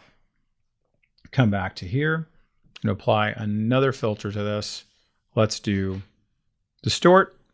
And I don't know. Do we do wave? Let's do wave. See what that does. Huh. Lots of stuff here. This will definitely be like a spice to taste thing here. Okay, see what that's going to do. Okay, that's kind of interesting. Bring that in there. Wow. Maybe that's all you want and you're good with that, but you can play around with all these things here. And I have a goal with all this because this doesn't need to be perfect necessarily, but you can really just, maybe you love this and this is where you're going with it. Okay, it's great. Maybe bring down the scale. That could be something maybe a little bit more kind of obvious in terms of what you're trying to create. But again, spice to taste, and remember where this actually started from. Okay, where did this start from?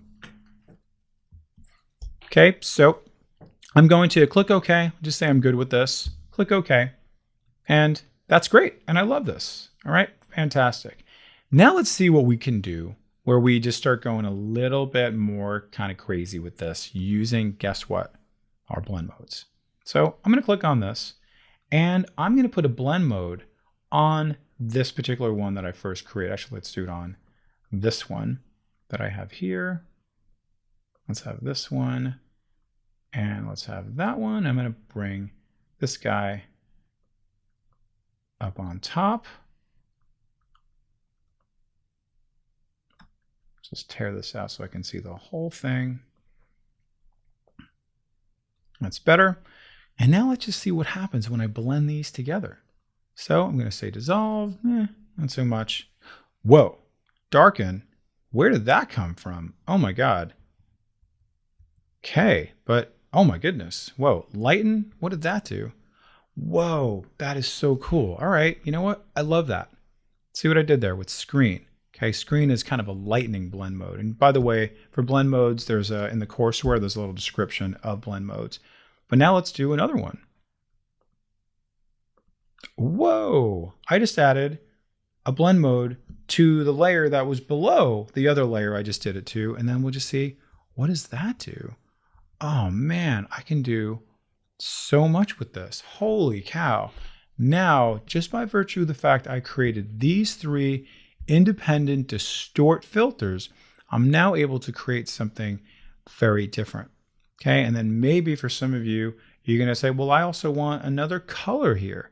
Okay, so guess what? You can do a color overlay, right? Or maybe you're going to want to just make this independent, however you want to do that, where you maybe make that into a raster after the fact, all said and done. But let's just try color overlay for this one. Okay, and then let's just make that blue. You see what that does in terms of how it all comes together. Bring that up again one more time. Let's bring this up a tiny bit. Let's make that normal. Oh, okay. Interesting. Let's bring that down a tiny bit. Oh my God. So this is going to allow you to, number one, never get any sleep at all. Number two, just to be as creative as you want to be in a really, really interesting way. And the more you start to do these things, the more kind of predictability they will have, right? Looking at, I have my twirl, my polar coordinates. Okay. I have my wave. Okay. So you can see, wow, there's a lot that I can do. combining all these things here. Okay, and of course, if you'd like, you could just start painting through some of these filters. If you don't want to see them, you want to see what's inside of there, just by using black into the mask of the filter. Okay, so you have all the control in the world. If there's something underneath here, you want to make that pop out and then get rid of that filter, you can absolutely do that. And likewise, you can actually just put a mask on the item itself. So you can actually have more than one mask if you like. So if I wanted to kind of see what's inside through here, I go back to my mask, hit the brush tool, and then I can have something a little bit less kind of linear just by drawing inside of this. And see that? Ooh, that's kind of cool. It's kind of coming out concentrically. And if I change my mind, of course, or I make a mistake, oops, no big deal. Switch back to white and bring it back. All right, and now we've got a really, really cool effect. Practice this, okay? And make sure you use all the files that I've provided for you. And then I would also recommend doing a save as, so you have this originally, so you can come back to it anytime you want.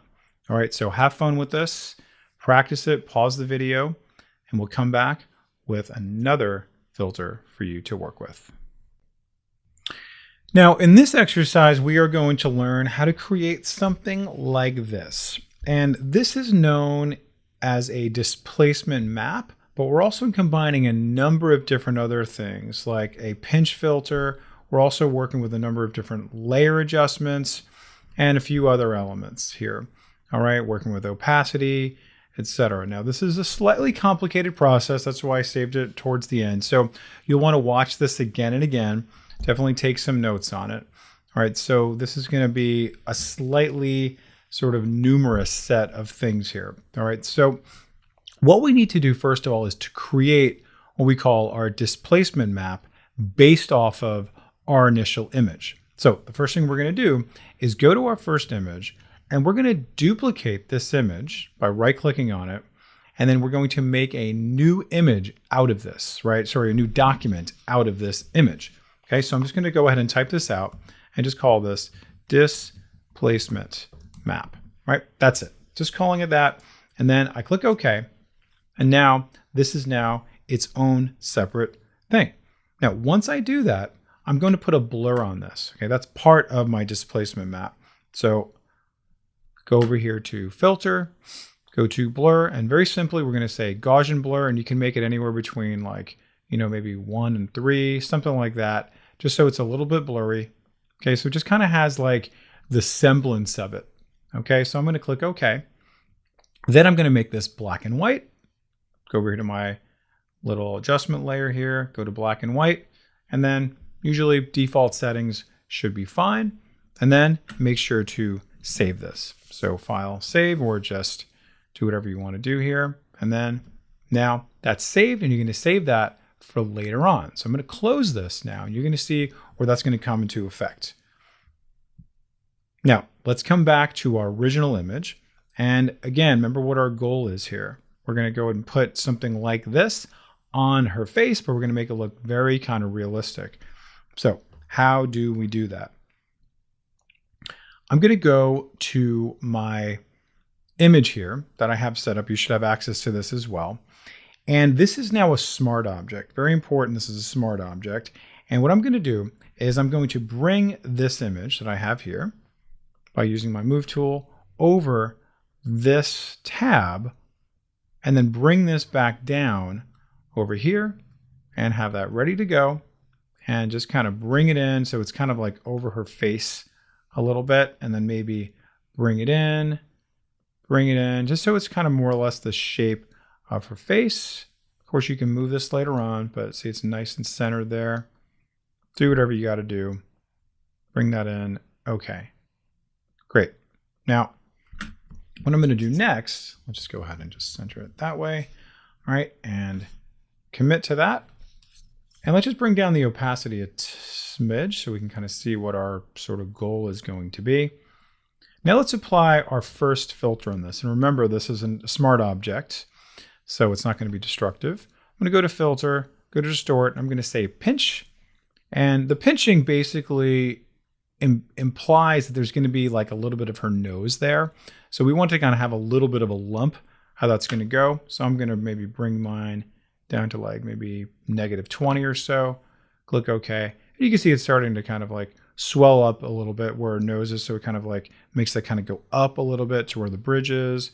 Maybe I want to change that to actually make that a little bit less so. So it's just slight like that. You know, not a ton, but it kind of creates the illusion that there's definitely some things happening here. Okay. Now, let's start working with this a little bit more. What else can we do after we pinch? Let's now see what we can do with our blending mode. So I click on this little drop down and let's just see what other things we can do to make this do what we want to do. Oh, it's starting to look a little better. See that? What about linear burn, darker color? Nah, not so much. Okay, see some other ones here. Overlay, not bad, kind of interesting. So you just kind of shop around until you find the one you like. So I'm just going to try color burn for now. And you see, that's actually pretty cool. Like just that in and of itself, I kind of like that. So you might just stop right here. And obviously I'm going to want to poke a hole through this and everything like that. But let's just see what we can do if we add on this displacement map to our layer here. Okay, so let's go over here to filter. We're going to go to distort, displace, and we're just going to choose these settings here. 5, 5, stretch to fit, and then repeat edge pixels. And then when we click OK, it's actually going to ask us for that first initial image that we created. Now that displacement map is designed to be sort of a mold for where it's going to kind of find the curves and all that kind of stuff to make this a little more maybe realistic, right? Totally up to you, right? You may not want it that way. You may decide that this is totally fine. I'm going to go over here to displacement map. And you see how things kind of like shifted a little bit? Kind of made it maybe a little bit more kind of curvy, and it kind of found her lips and everything like that based off of all those settings that we saw before. So let's just get it before, after. Okay, yeah, kind of like that. But let me just maybe warp this a tiny bit just so you can see what it does in case you need to do that. It kind of like asked me, hey, we're going to be turning off the pinch for just a split second in case you wanted to just do a little bit different something. Let me move this up a little bit off her face a little bit. Okay, commit to that. All right, coming together. Really like that. And now maybe what I'm going to do next is I'm going to, of course, get this out of her eyes. So I'm going to mask that. And I'm going to put a little bit of black through there so I can see her eyes coming through. Obviously, she's not going to have any paint in her eyes. So let's fix that. Maybe even over her lips. Let's actually see her lips coming through. She's not going to have paint there. Okay, and anything else, other place you don't want it to be there, you can absolutely get rid of it there. If it's too big, whatever it is. And then just for fun, let's add on maybe a vibrance adjustment layer. Maybe I'll bring that up a tiny bit, bring up saturation a little bit, maybe down, totally up to you, whatever your look is for. Bring that up a little bit, so a little more texture there. And coming together, pretty good. All right, and then maybe we'll play around with maybe some other different ones that you like. Different blending modes, just play around, see what the look is that you're looking for.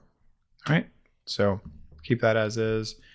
And there you have it, displacement map. And this is used in so many different ways, okay? So you'll see that a lot of examples, you know, on buildings, on newspapers, on books, right? All kinds of different things, but these are the steps on how to do it primarily. All right, so practice this and you'll see that it's a lot simpler than you realize. All right, so pause the video, practice, and we'll see you in the next lesson. So next session is going to be around another filter that is essentially kind of a one-stop shop for so many things, from our color, our lighting, our healing, Right, so many different things. There's even some presets we can work with. And that's going to be the filter called the Camera Raw filter. So if we go over here to filter, you're going to see here is Camera Raw. So what I'm going to do before I apply this filter, as I am with many other filters, is I'm going to make this into a smart object, as I recommended before, because that way we can just turn it off, it's non-destructive, and then we can mask through it. So let's just see what our options are with this Camera Raw filter. I'm going to click on filter, go over to here to Camera Raw filter, and click on the option. It's going to bring us over to this. And we see we have a lot of options here. On the right hand side, we have all of these options, right, for basic, curve, detail, etc. So many other features down below. If you look at this for color mixer, color grading, right, effects, all kinds of stuff. Then we also have these little kind of subdivisions here on the right hand side for healing, for different ways of applying all these different effects and color improvements and lighting and all that good stuff here. So we'll be exploring some of these. But what we're going to do at first, before we go any further, is I just want you to see some of these presets that are going to be available for us in case maybe this is the main reason why you're here. So you'll see that there is color, creative, black and white, all these things here that you can just play around with on your own and just kind of see, do they work for you? And bam, you love this. So I click on that and we'll see as I move my mouse over it, pretty neat, pretty quickly, I'm getting some nice effects, and maybe this is all I really need to improve my photos. Okay, fantastic. What about creative? Let's see what these can do. And really just experiment, go shopping around. You can apply them, you can stack them on top of each other if you want to. Let's see what black and white does. Notice how there's several different kinds of black and white. Some a little more rich in contrast, a little sort of chrome oriented, a little more aged. Look at that. If you want to make make it look like a really old photo very quickly and easily, you can go right to Camera Raw and do that. So like I was saying, this is sort of a one-stop shop where we have a lot of the things that we can do in our adjustment layer and our filters, okay, and some other ways, with our effects and all this stuff we can do here. So I'll just kind of show you a couple more we can work with, and then we'll go into more sort of manual way of how we can use Camera Raw. So we can see curves. We've talked about curves in my intro class. Curves is basically looking at the curves of our different levels, right? We have different levels within each photo. We have our highlights, we have our midtones, we have our shadows, and we have lots of things in between for individual colors that they have their own curves, and we'll be able to manipulate them in a little bit, but these are going to allow us to then just kind of do things a little more automatically. All right, so really just kind of play around with these, like sharpening. Oh, that's kind of nice. All right, you can just see what kind of sharpening it could do. Light, medium, heavy. And you can see very subtle things there where the edges get a little bit sharper. And let's just check out vignetting. Ooh, that's kind of nice. You can see how there's a slight little vignette that's coming around the outside, just kind of like a little glossy little frame that sort of like frames the inside, almost kind of draws your eyes into it, creating maybe a little more of a ethereal look.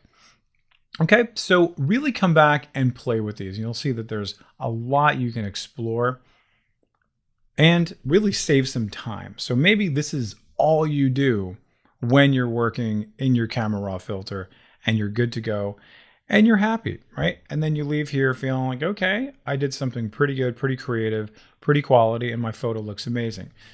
Now let's go to some other elements where maybe you really want to kind of like do things a little more manually. You want to kind of cherry pick different parts of it. All right. So if you've ever worked in Lightroom before, this is very similar to Lightroom. And if you have not worked with Lightroom, you're going to see that you'll be able to work with Lightroom a lot better after this tutorial. So if we look over here on the right-hand side, we have this guy here. We have all these guys here. We're going to be exploring these to a certain degree a little bit deeper. So notice here is the edit tools. And we have, this is where we started, by the way. And you're going to see here we have basic, curve, details, all these things. Let's just play around and see what we can do with a handful of these. So if we go over here to basic, you'll see how I can work with my color temperature. Let's just go ahead and give this a little more of a cool color temperature. Notice how that does a whole cast over the whole thing. Okay, do I want that? Maybe, maybe not. So you'll just notice also when I move over and I decide I don't want that anymore, if you double click on the little stop, that takes you right back to 0. So that's kind of nice. I do that, and that just does a whole cast over the entire image. Double click to go back to 0. And the same thing here for exposure, highlights, shadows, right? What are we actually working with? Okay, if I'm only want to work with the shadows, you can see only the dark stuff gets affected with the light stuff, not so much. And maybe that does actually add to some things. Maybe you come back to this after you've done some black and white. You like it, but then you want to make that black and white contrast a little bit deeper, a little bit richer. You can come back into all of these and experiment. Let's go ahead and just bring up the saturation. You'll notice, ooh, that's pretty neat. Check it out. All my blues get bluer. All my greens get greener. My sky upstairs even gets a little bluer. Okay, that's kind of cool. Bring that back. We talked about curves earlier. You'll see here, again, my highlights, lights, dark shadows, all these things here. I can play around with all of these inside here, but with my curve itself, what I like to do is work with this guy, which is the targeted adjustment tool. So you'll notice here that's going to allow me to then target a particular part of it. So let's just say, for example, I only want to focus on the green grass. I can click on that, and then notice how, like, as I move my mouse around, the curve kind of goes all over the place. Where is it in the histogram here? Where does that color live? Is it the brightness? Like how the brightness goes way up. Let's go to this dark area here. It goes way down. You see, so it is kind of instructive in terms of what it's going to do. All right, so let me just go ahead and just bring this up a little bit and notice how it's only affecting certain parts of it, but it is affecting what I want to affect. So it's everything that's kind of in that same spectrum on the histogram, including some of the gray and some of the sky and everything like that. Okay, just notice how I can go left and right, up and down, different degrees of my color, different degrees of my lighting. I'm just going to go and bring that back, double click it. And let's maybe just come over here to my effects. You'll see that maybe you want to add some grain. Maybe you're making like kind of an old photo, if you will. Vignetting, sometimes you can see, bam, that works kind of nicely. All right, that's great. How much is that doing for me? Okay, all right, great. So do you want to go dark? Do you want to go this way? So earlier we saw our vignetting where it was adding something on for me automatically. Here, I can do it a little more manually. Okay, so wow, that's kind of nice, and maybe I love this. So let's bring that back, bring that back. So let's see other things that we could possibly do. And I'm going to skip over this spot removal one. Let me just zoom in here so you can see exactly what I'm talking about here. So you're going to see here is my spot removal. I'm going to zoom out for right now. We're going to come back to that in a bit. But let me just show you this adjustment brush. Okay, so you'll notice here how I have all these elements here that I can now just brush directly onto the canvas. So I might want to get things set up a little bit to make it so it's going to do what I want to do. So you kind of want to check your mirrors, so to speak, before you go into this, right? So you can see here's my temperature, my tint, my exposure, you know, and then you'll also notice that I also have my saturation over here. So let me bring that. So it's going to be maybe mid-range or maybe a little bit higher before I actually start executing what I want to do. So let me just try to now kind of paint in over here. Not a whole lot happens, but let me just go a little bit more blue. And let me just bring up my saturation a little bit. And you can see I'm now just starting to paint in a nice blue sky. See that? And I'm also painting in a little bit of a green tree. I don't want that. So let me just zoom in a little bit. I'm going to come in here, zoom in. I'm going to hold down my space bar to come in there. Actually, maybe I do like that green tree now that I think about it. But if I didn't, I can just hold down the Alt key and get rid of that. Okay, but you want to be very focused on what you're going to do, right? So you notice how I did that, and then it just kind of took me right back to what I wanted. You probably more likely want to just brush in what you want at that point, rather than kind of overriding it with having nothing on there. So you'd want to actually control what the temperature is going to be and what your saturation is going to be, etc., with all these other things here. Okay, so if I were to bring this now back, okay, I can then just zap that out if I like. All right. Okay, but I'm going to undo, bring that back, come back to 100%, take a look at our beautiful sky. Not too bad. It's a good start. So you'll notice I can also do the same thing with my car. So I can just make that a little more of the color that I want it to be. See that? I'm in control now. I'm not letting the whole program take control over it. Okay? So pretty nice. It's going to allow me to really control which parts that I want to work with independently, rather than working with this whole editing toolbar that does the entire thing. When I use my brush tool, it's going to allow me to be very specific and very kind of surgical about what I want to work with. Okay, so really, really cool. Now, you'll notice that I have this little balloon that popped up here.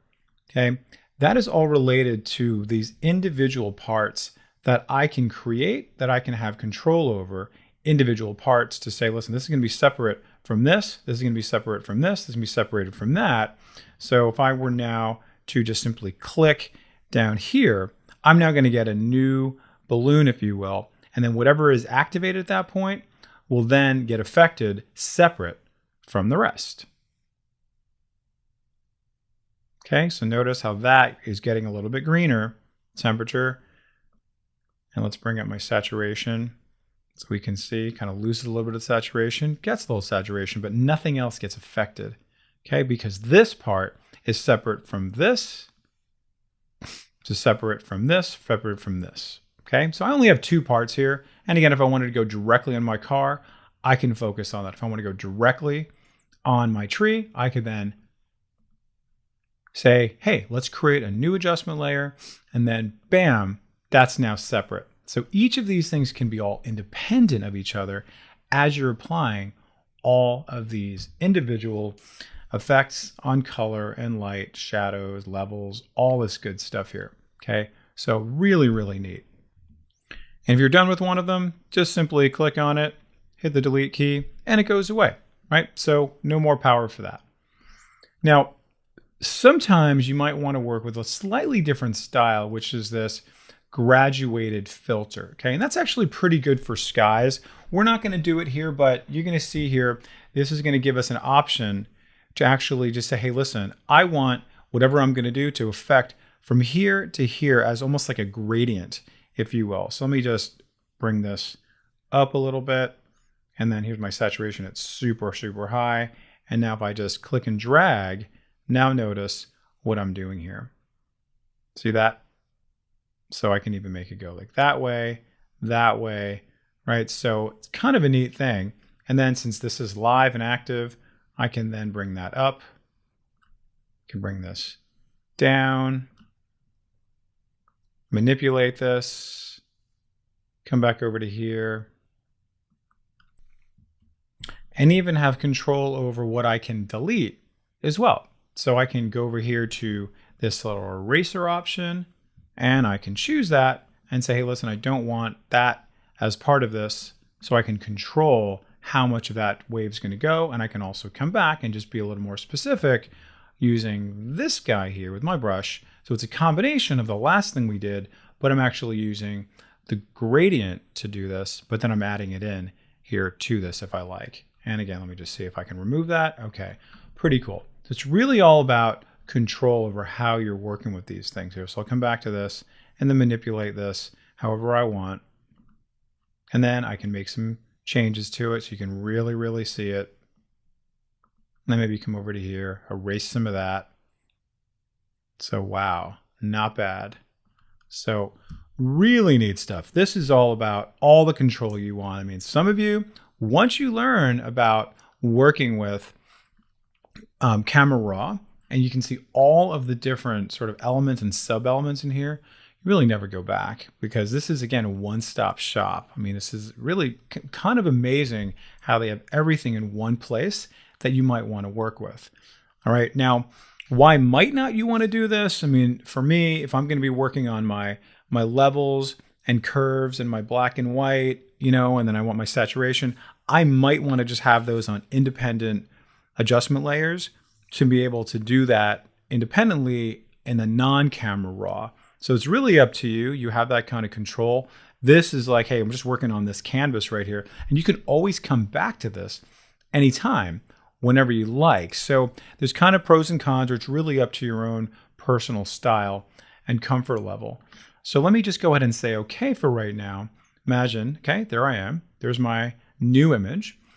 And because I put this into a smart object, notice here is my mask for my smart filter, so you can see before and after. So you'll see the great work that I've done. And even better, I can always come back and make some changes to it. Okay, again, because we are working with a smart object. All right, and this takes me right back automatically to my editing tools. All right, so again, we were here, and then you'll see radial filter is going to be very similar to our graduated filter, but instead of going in a straight line, it's going to go in a circle, in a concentric circle.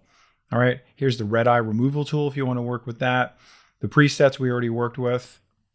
And then you can go ahead and just check out some of these things as well. Reset to the default. You can create a preset based off of what you already have selected here. Maybe you're already saving some settings. You want to load settings from other systems.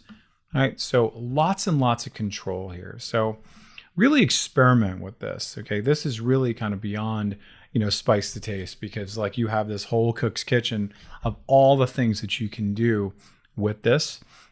That is, again, sort of a one-stop shop for all of your creative color management, all these different things in terms of lighting, different effects, and different ways to actually apply your effects, right? So the other thing I want to say, this will be the last thing I'm going to tell you, is I can, of course, work again with my mask, all right? So this is here to say, hey, listen, remember what masks do. It's either going to be a blindfold or it's going to be a mask. Which one do I want it to be, right? So some things I really don't want it to have the thing or whatever it is. So I overdid it a little bit on this part here. So maybe I just want to let that shine through a bit. And I don't want to have to go back into Camera Raw. So what I can do is simply click on this, and you guessed it, it's either going to be black or white. So I'm going to poke a hole to make my blindfold into a mask by simply going over to my brush tool, just hit the B key. And then notice, here's my black and white. If they're not already like that, you can just hit the D key. And you can also switch them around, just hitting the X key. A little review for you. And then you just want to check the size of your brush. And you also want to look at your opacity, just depending on how hard you want that to come in, how dark you want it to be. And then also you can play around with the hardness of your brush just the same. So I'm just going to keep it at this, see what that does. And then can I bring in some of that? Yep, there's the original building. There's no blue sky on the building. Okay, so you can see I can come right in there and just remove that. Cool. And then all is well with that. And maybe I want to bring that tree back, and maybe I want to really, really zoom in and maybe make my brush a tiny bit smaller. And I can just really come in and have some control over what I'm going to show.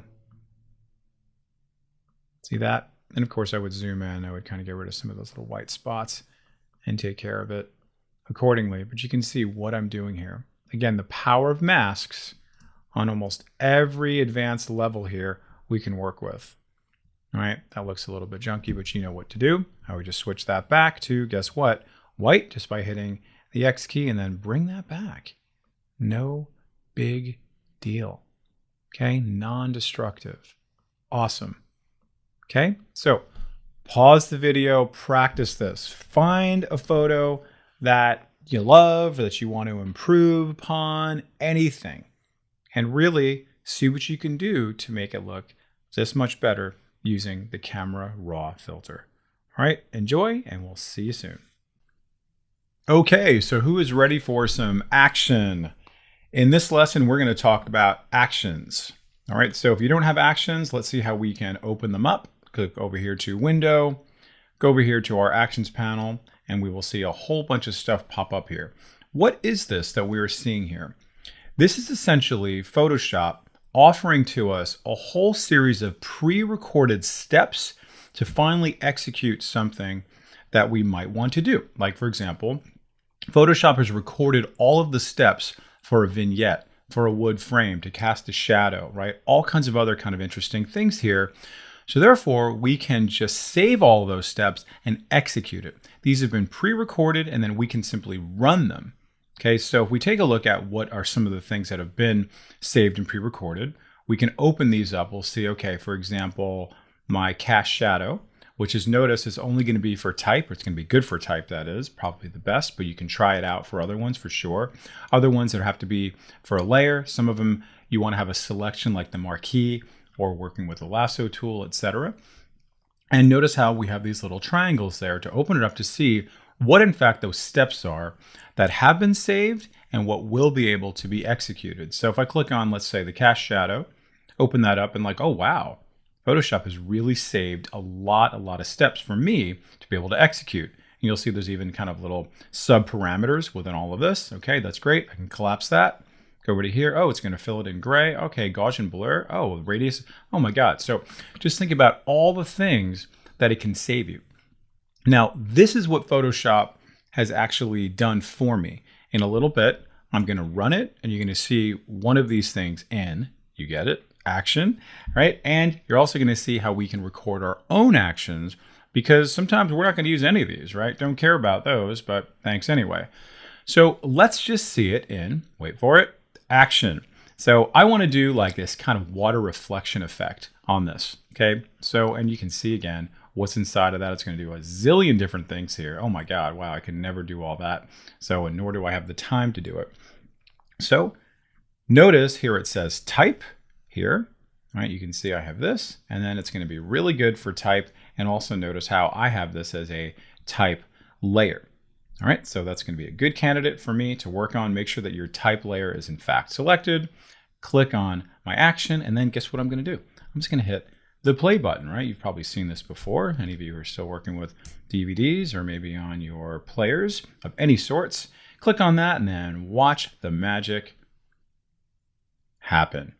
How cool is that, right? So now you'll notice that there is now a new layer that it did a zillion different things for me. Okay, so this is actually separate from that. So if I wanted to do other things, if I wanted to bring down the opacity even more, I can do that. I wanted to stretch this out a little bit. So if I hold down the Control or Command key, notice I can do something like that and stretch that out, kind of make it a little more warped. Hit enter. Cool. So I still have control over it. Even though Photoshop kind of started me off with something, I can still do whatever I want to it. Okay, so pretty cool. They are independent of each other, right? So if I make this one go away, this does not get affected. So just understand that it's not like a drop shadow. It basically just copied the layer. Well, we can see exactly what it did, right? You can see, made a snapshot of it. Okay, did all these different things here, converted it, blah, blah, blah, did all these things here. But the implication is that it did have to make it into its own separate layer. Okay, so really fantastic. Experiment with these, really pretty great. Now, let's say I want to come over to here, and I'm just going to do one other one. That's another preset, so we can see one that's not in text. And we're going to do this one that's just sepia toning. All right, and we're going to do it on this layer right here, because notice how it says layer. So we want to make sure we're doing it on the entire layer. And very simply, let me just execute. Let me run it.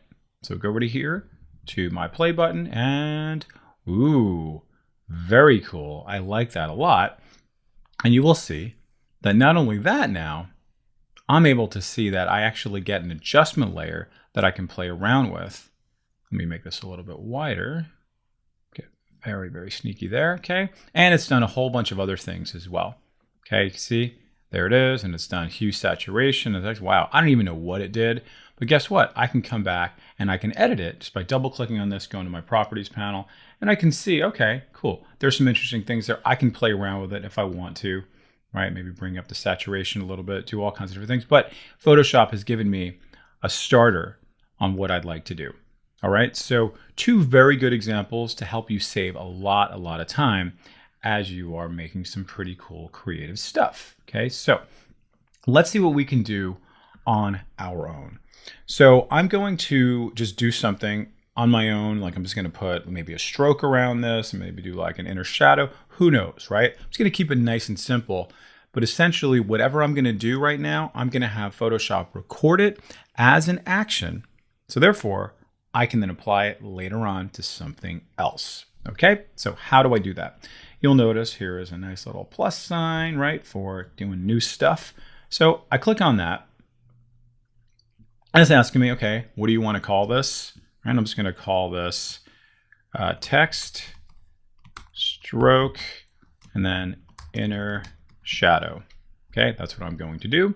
And then you can also set some function keys if you want to. If I want to do like Shift, Control F3, if I'm using that a lot, I can do that. I can also put a color on it. If I start using these a lot, I can actually make it kind of stand out a little bit. Maybe I'm grouping them together, you know, that type of thing. All right. So, and now notice this button here, it says record. So as soon as I hit record, it's going to be recording all my actions. Right? And then I'm going to stop the recording and it's going to basically just seal in its back pocket all the things that I just did. So then I can execute it and run it all over again. So watch this. I'm going to hit record and you'll notice how my little red button is there indented and it's waiting for me to do stuff. Okay, so here I am with Italy. All right, and then I'm going to go over here to my effects. I'll put a stroke around it.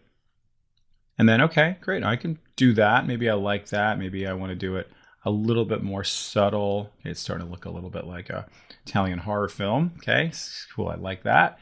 And then certainly you play around with all these things, whatever you want to do. Maybe I'll do an inner shadow. Okay, maybe that's a little bit more than I want. Maybe I'm going to bring that down a little bit. Okay, a little more subtle. Bring that in a tiny bit. Okay, see it before and after. Yep, I like that. Give it some texture. And guess what? I want to use this for a whole bunch of other things just the same. All right, so again, just for the purpose of this exercise, I'm keeping it simple. You can make it as simple or as complex as you want. So now let's click OK. That's now in the back pocket right there. You can see it. So I have to tell it that I'm done. I click stop and we'll see. There it is, all the amazing things that Photoshop has done for me, saving it, saving me time, saving me stress. Amazing. So, and you can even see my keyboard shortcut. So seeing in action is very simple. We're just going to bring in some text. I'm just going to type out the word piazza. Oops, maybe haunted piazza. All right, so I'm going to keep this as is, right? Make it maybe a little bit different than this here. And I'm ready to go. I'm ready to execute. So how do I do that? I can click on this and I can click on the play button. And then again, remember my keyboard shortcut, Shift Control F3. Of course, yours might be different, but let's just see now because this layer is selected and I execute, let's watch it happen. Click on that.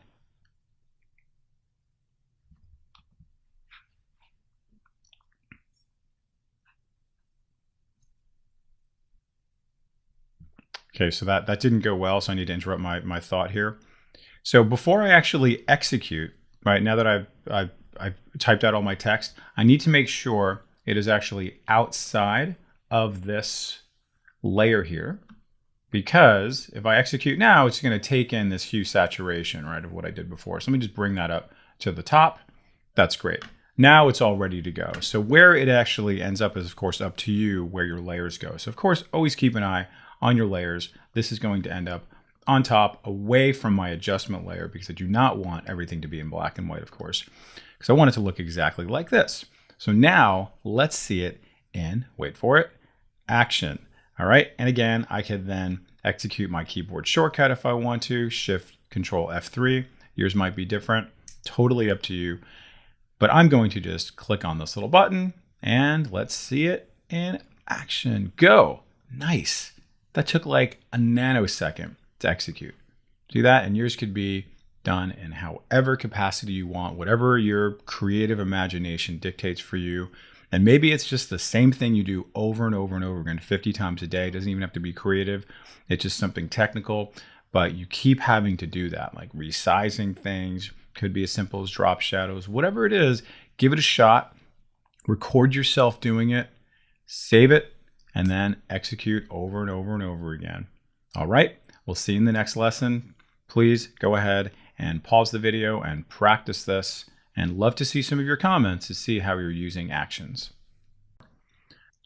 Thank you for watching, everyone. This concludes our advanced Photoshop class. Hope you enjoyed it. I definitely had a blast teaching it.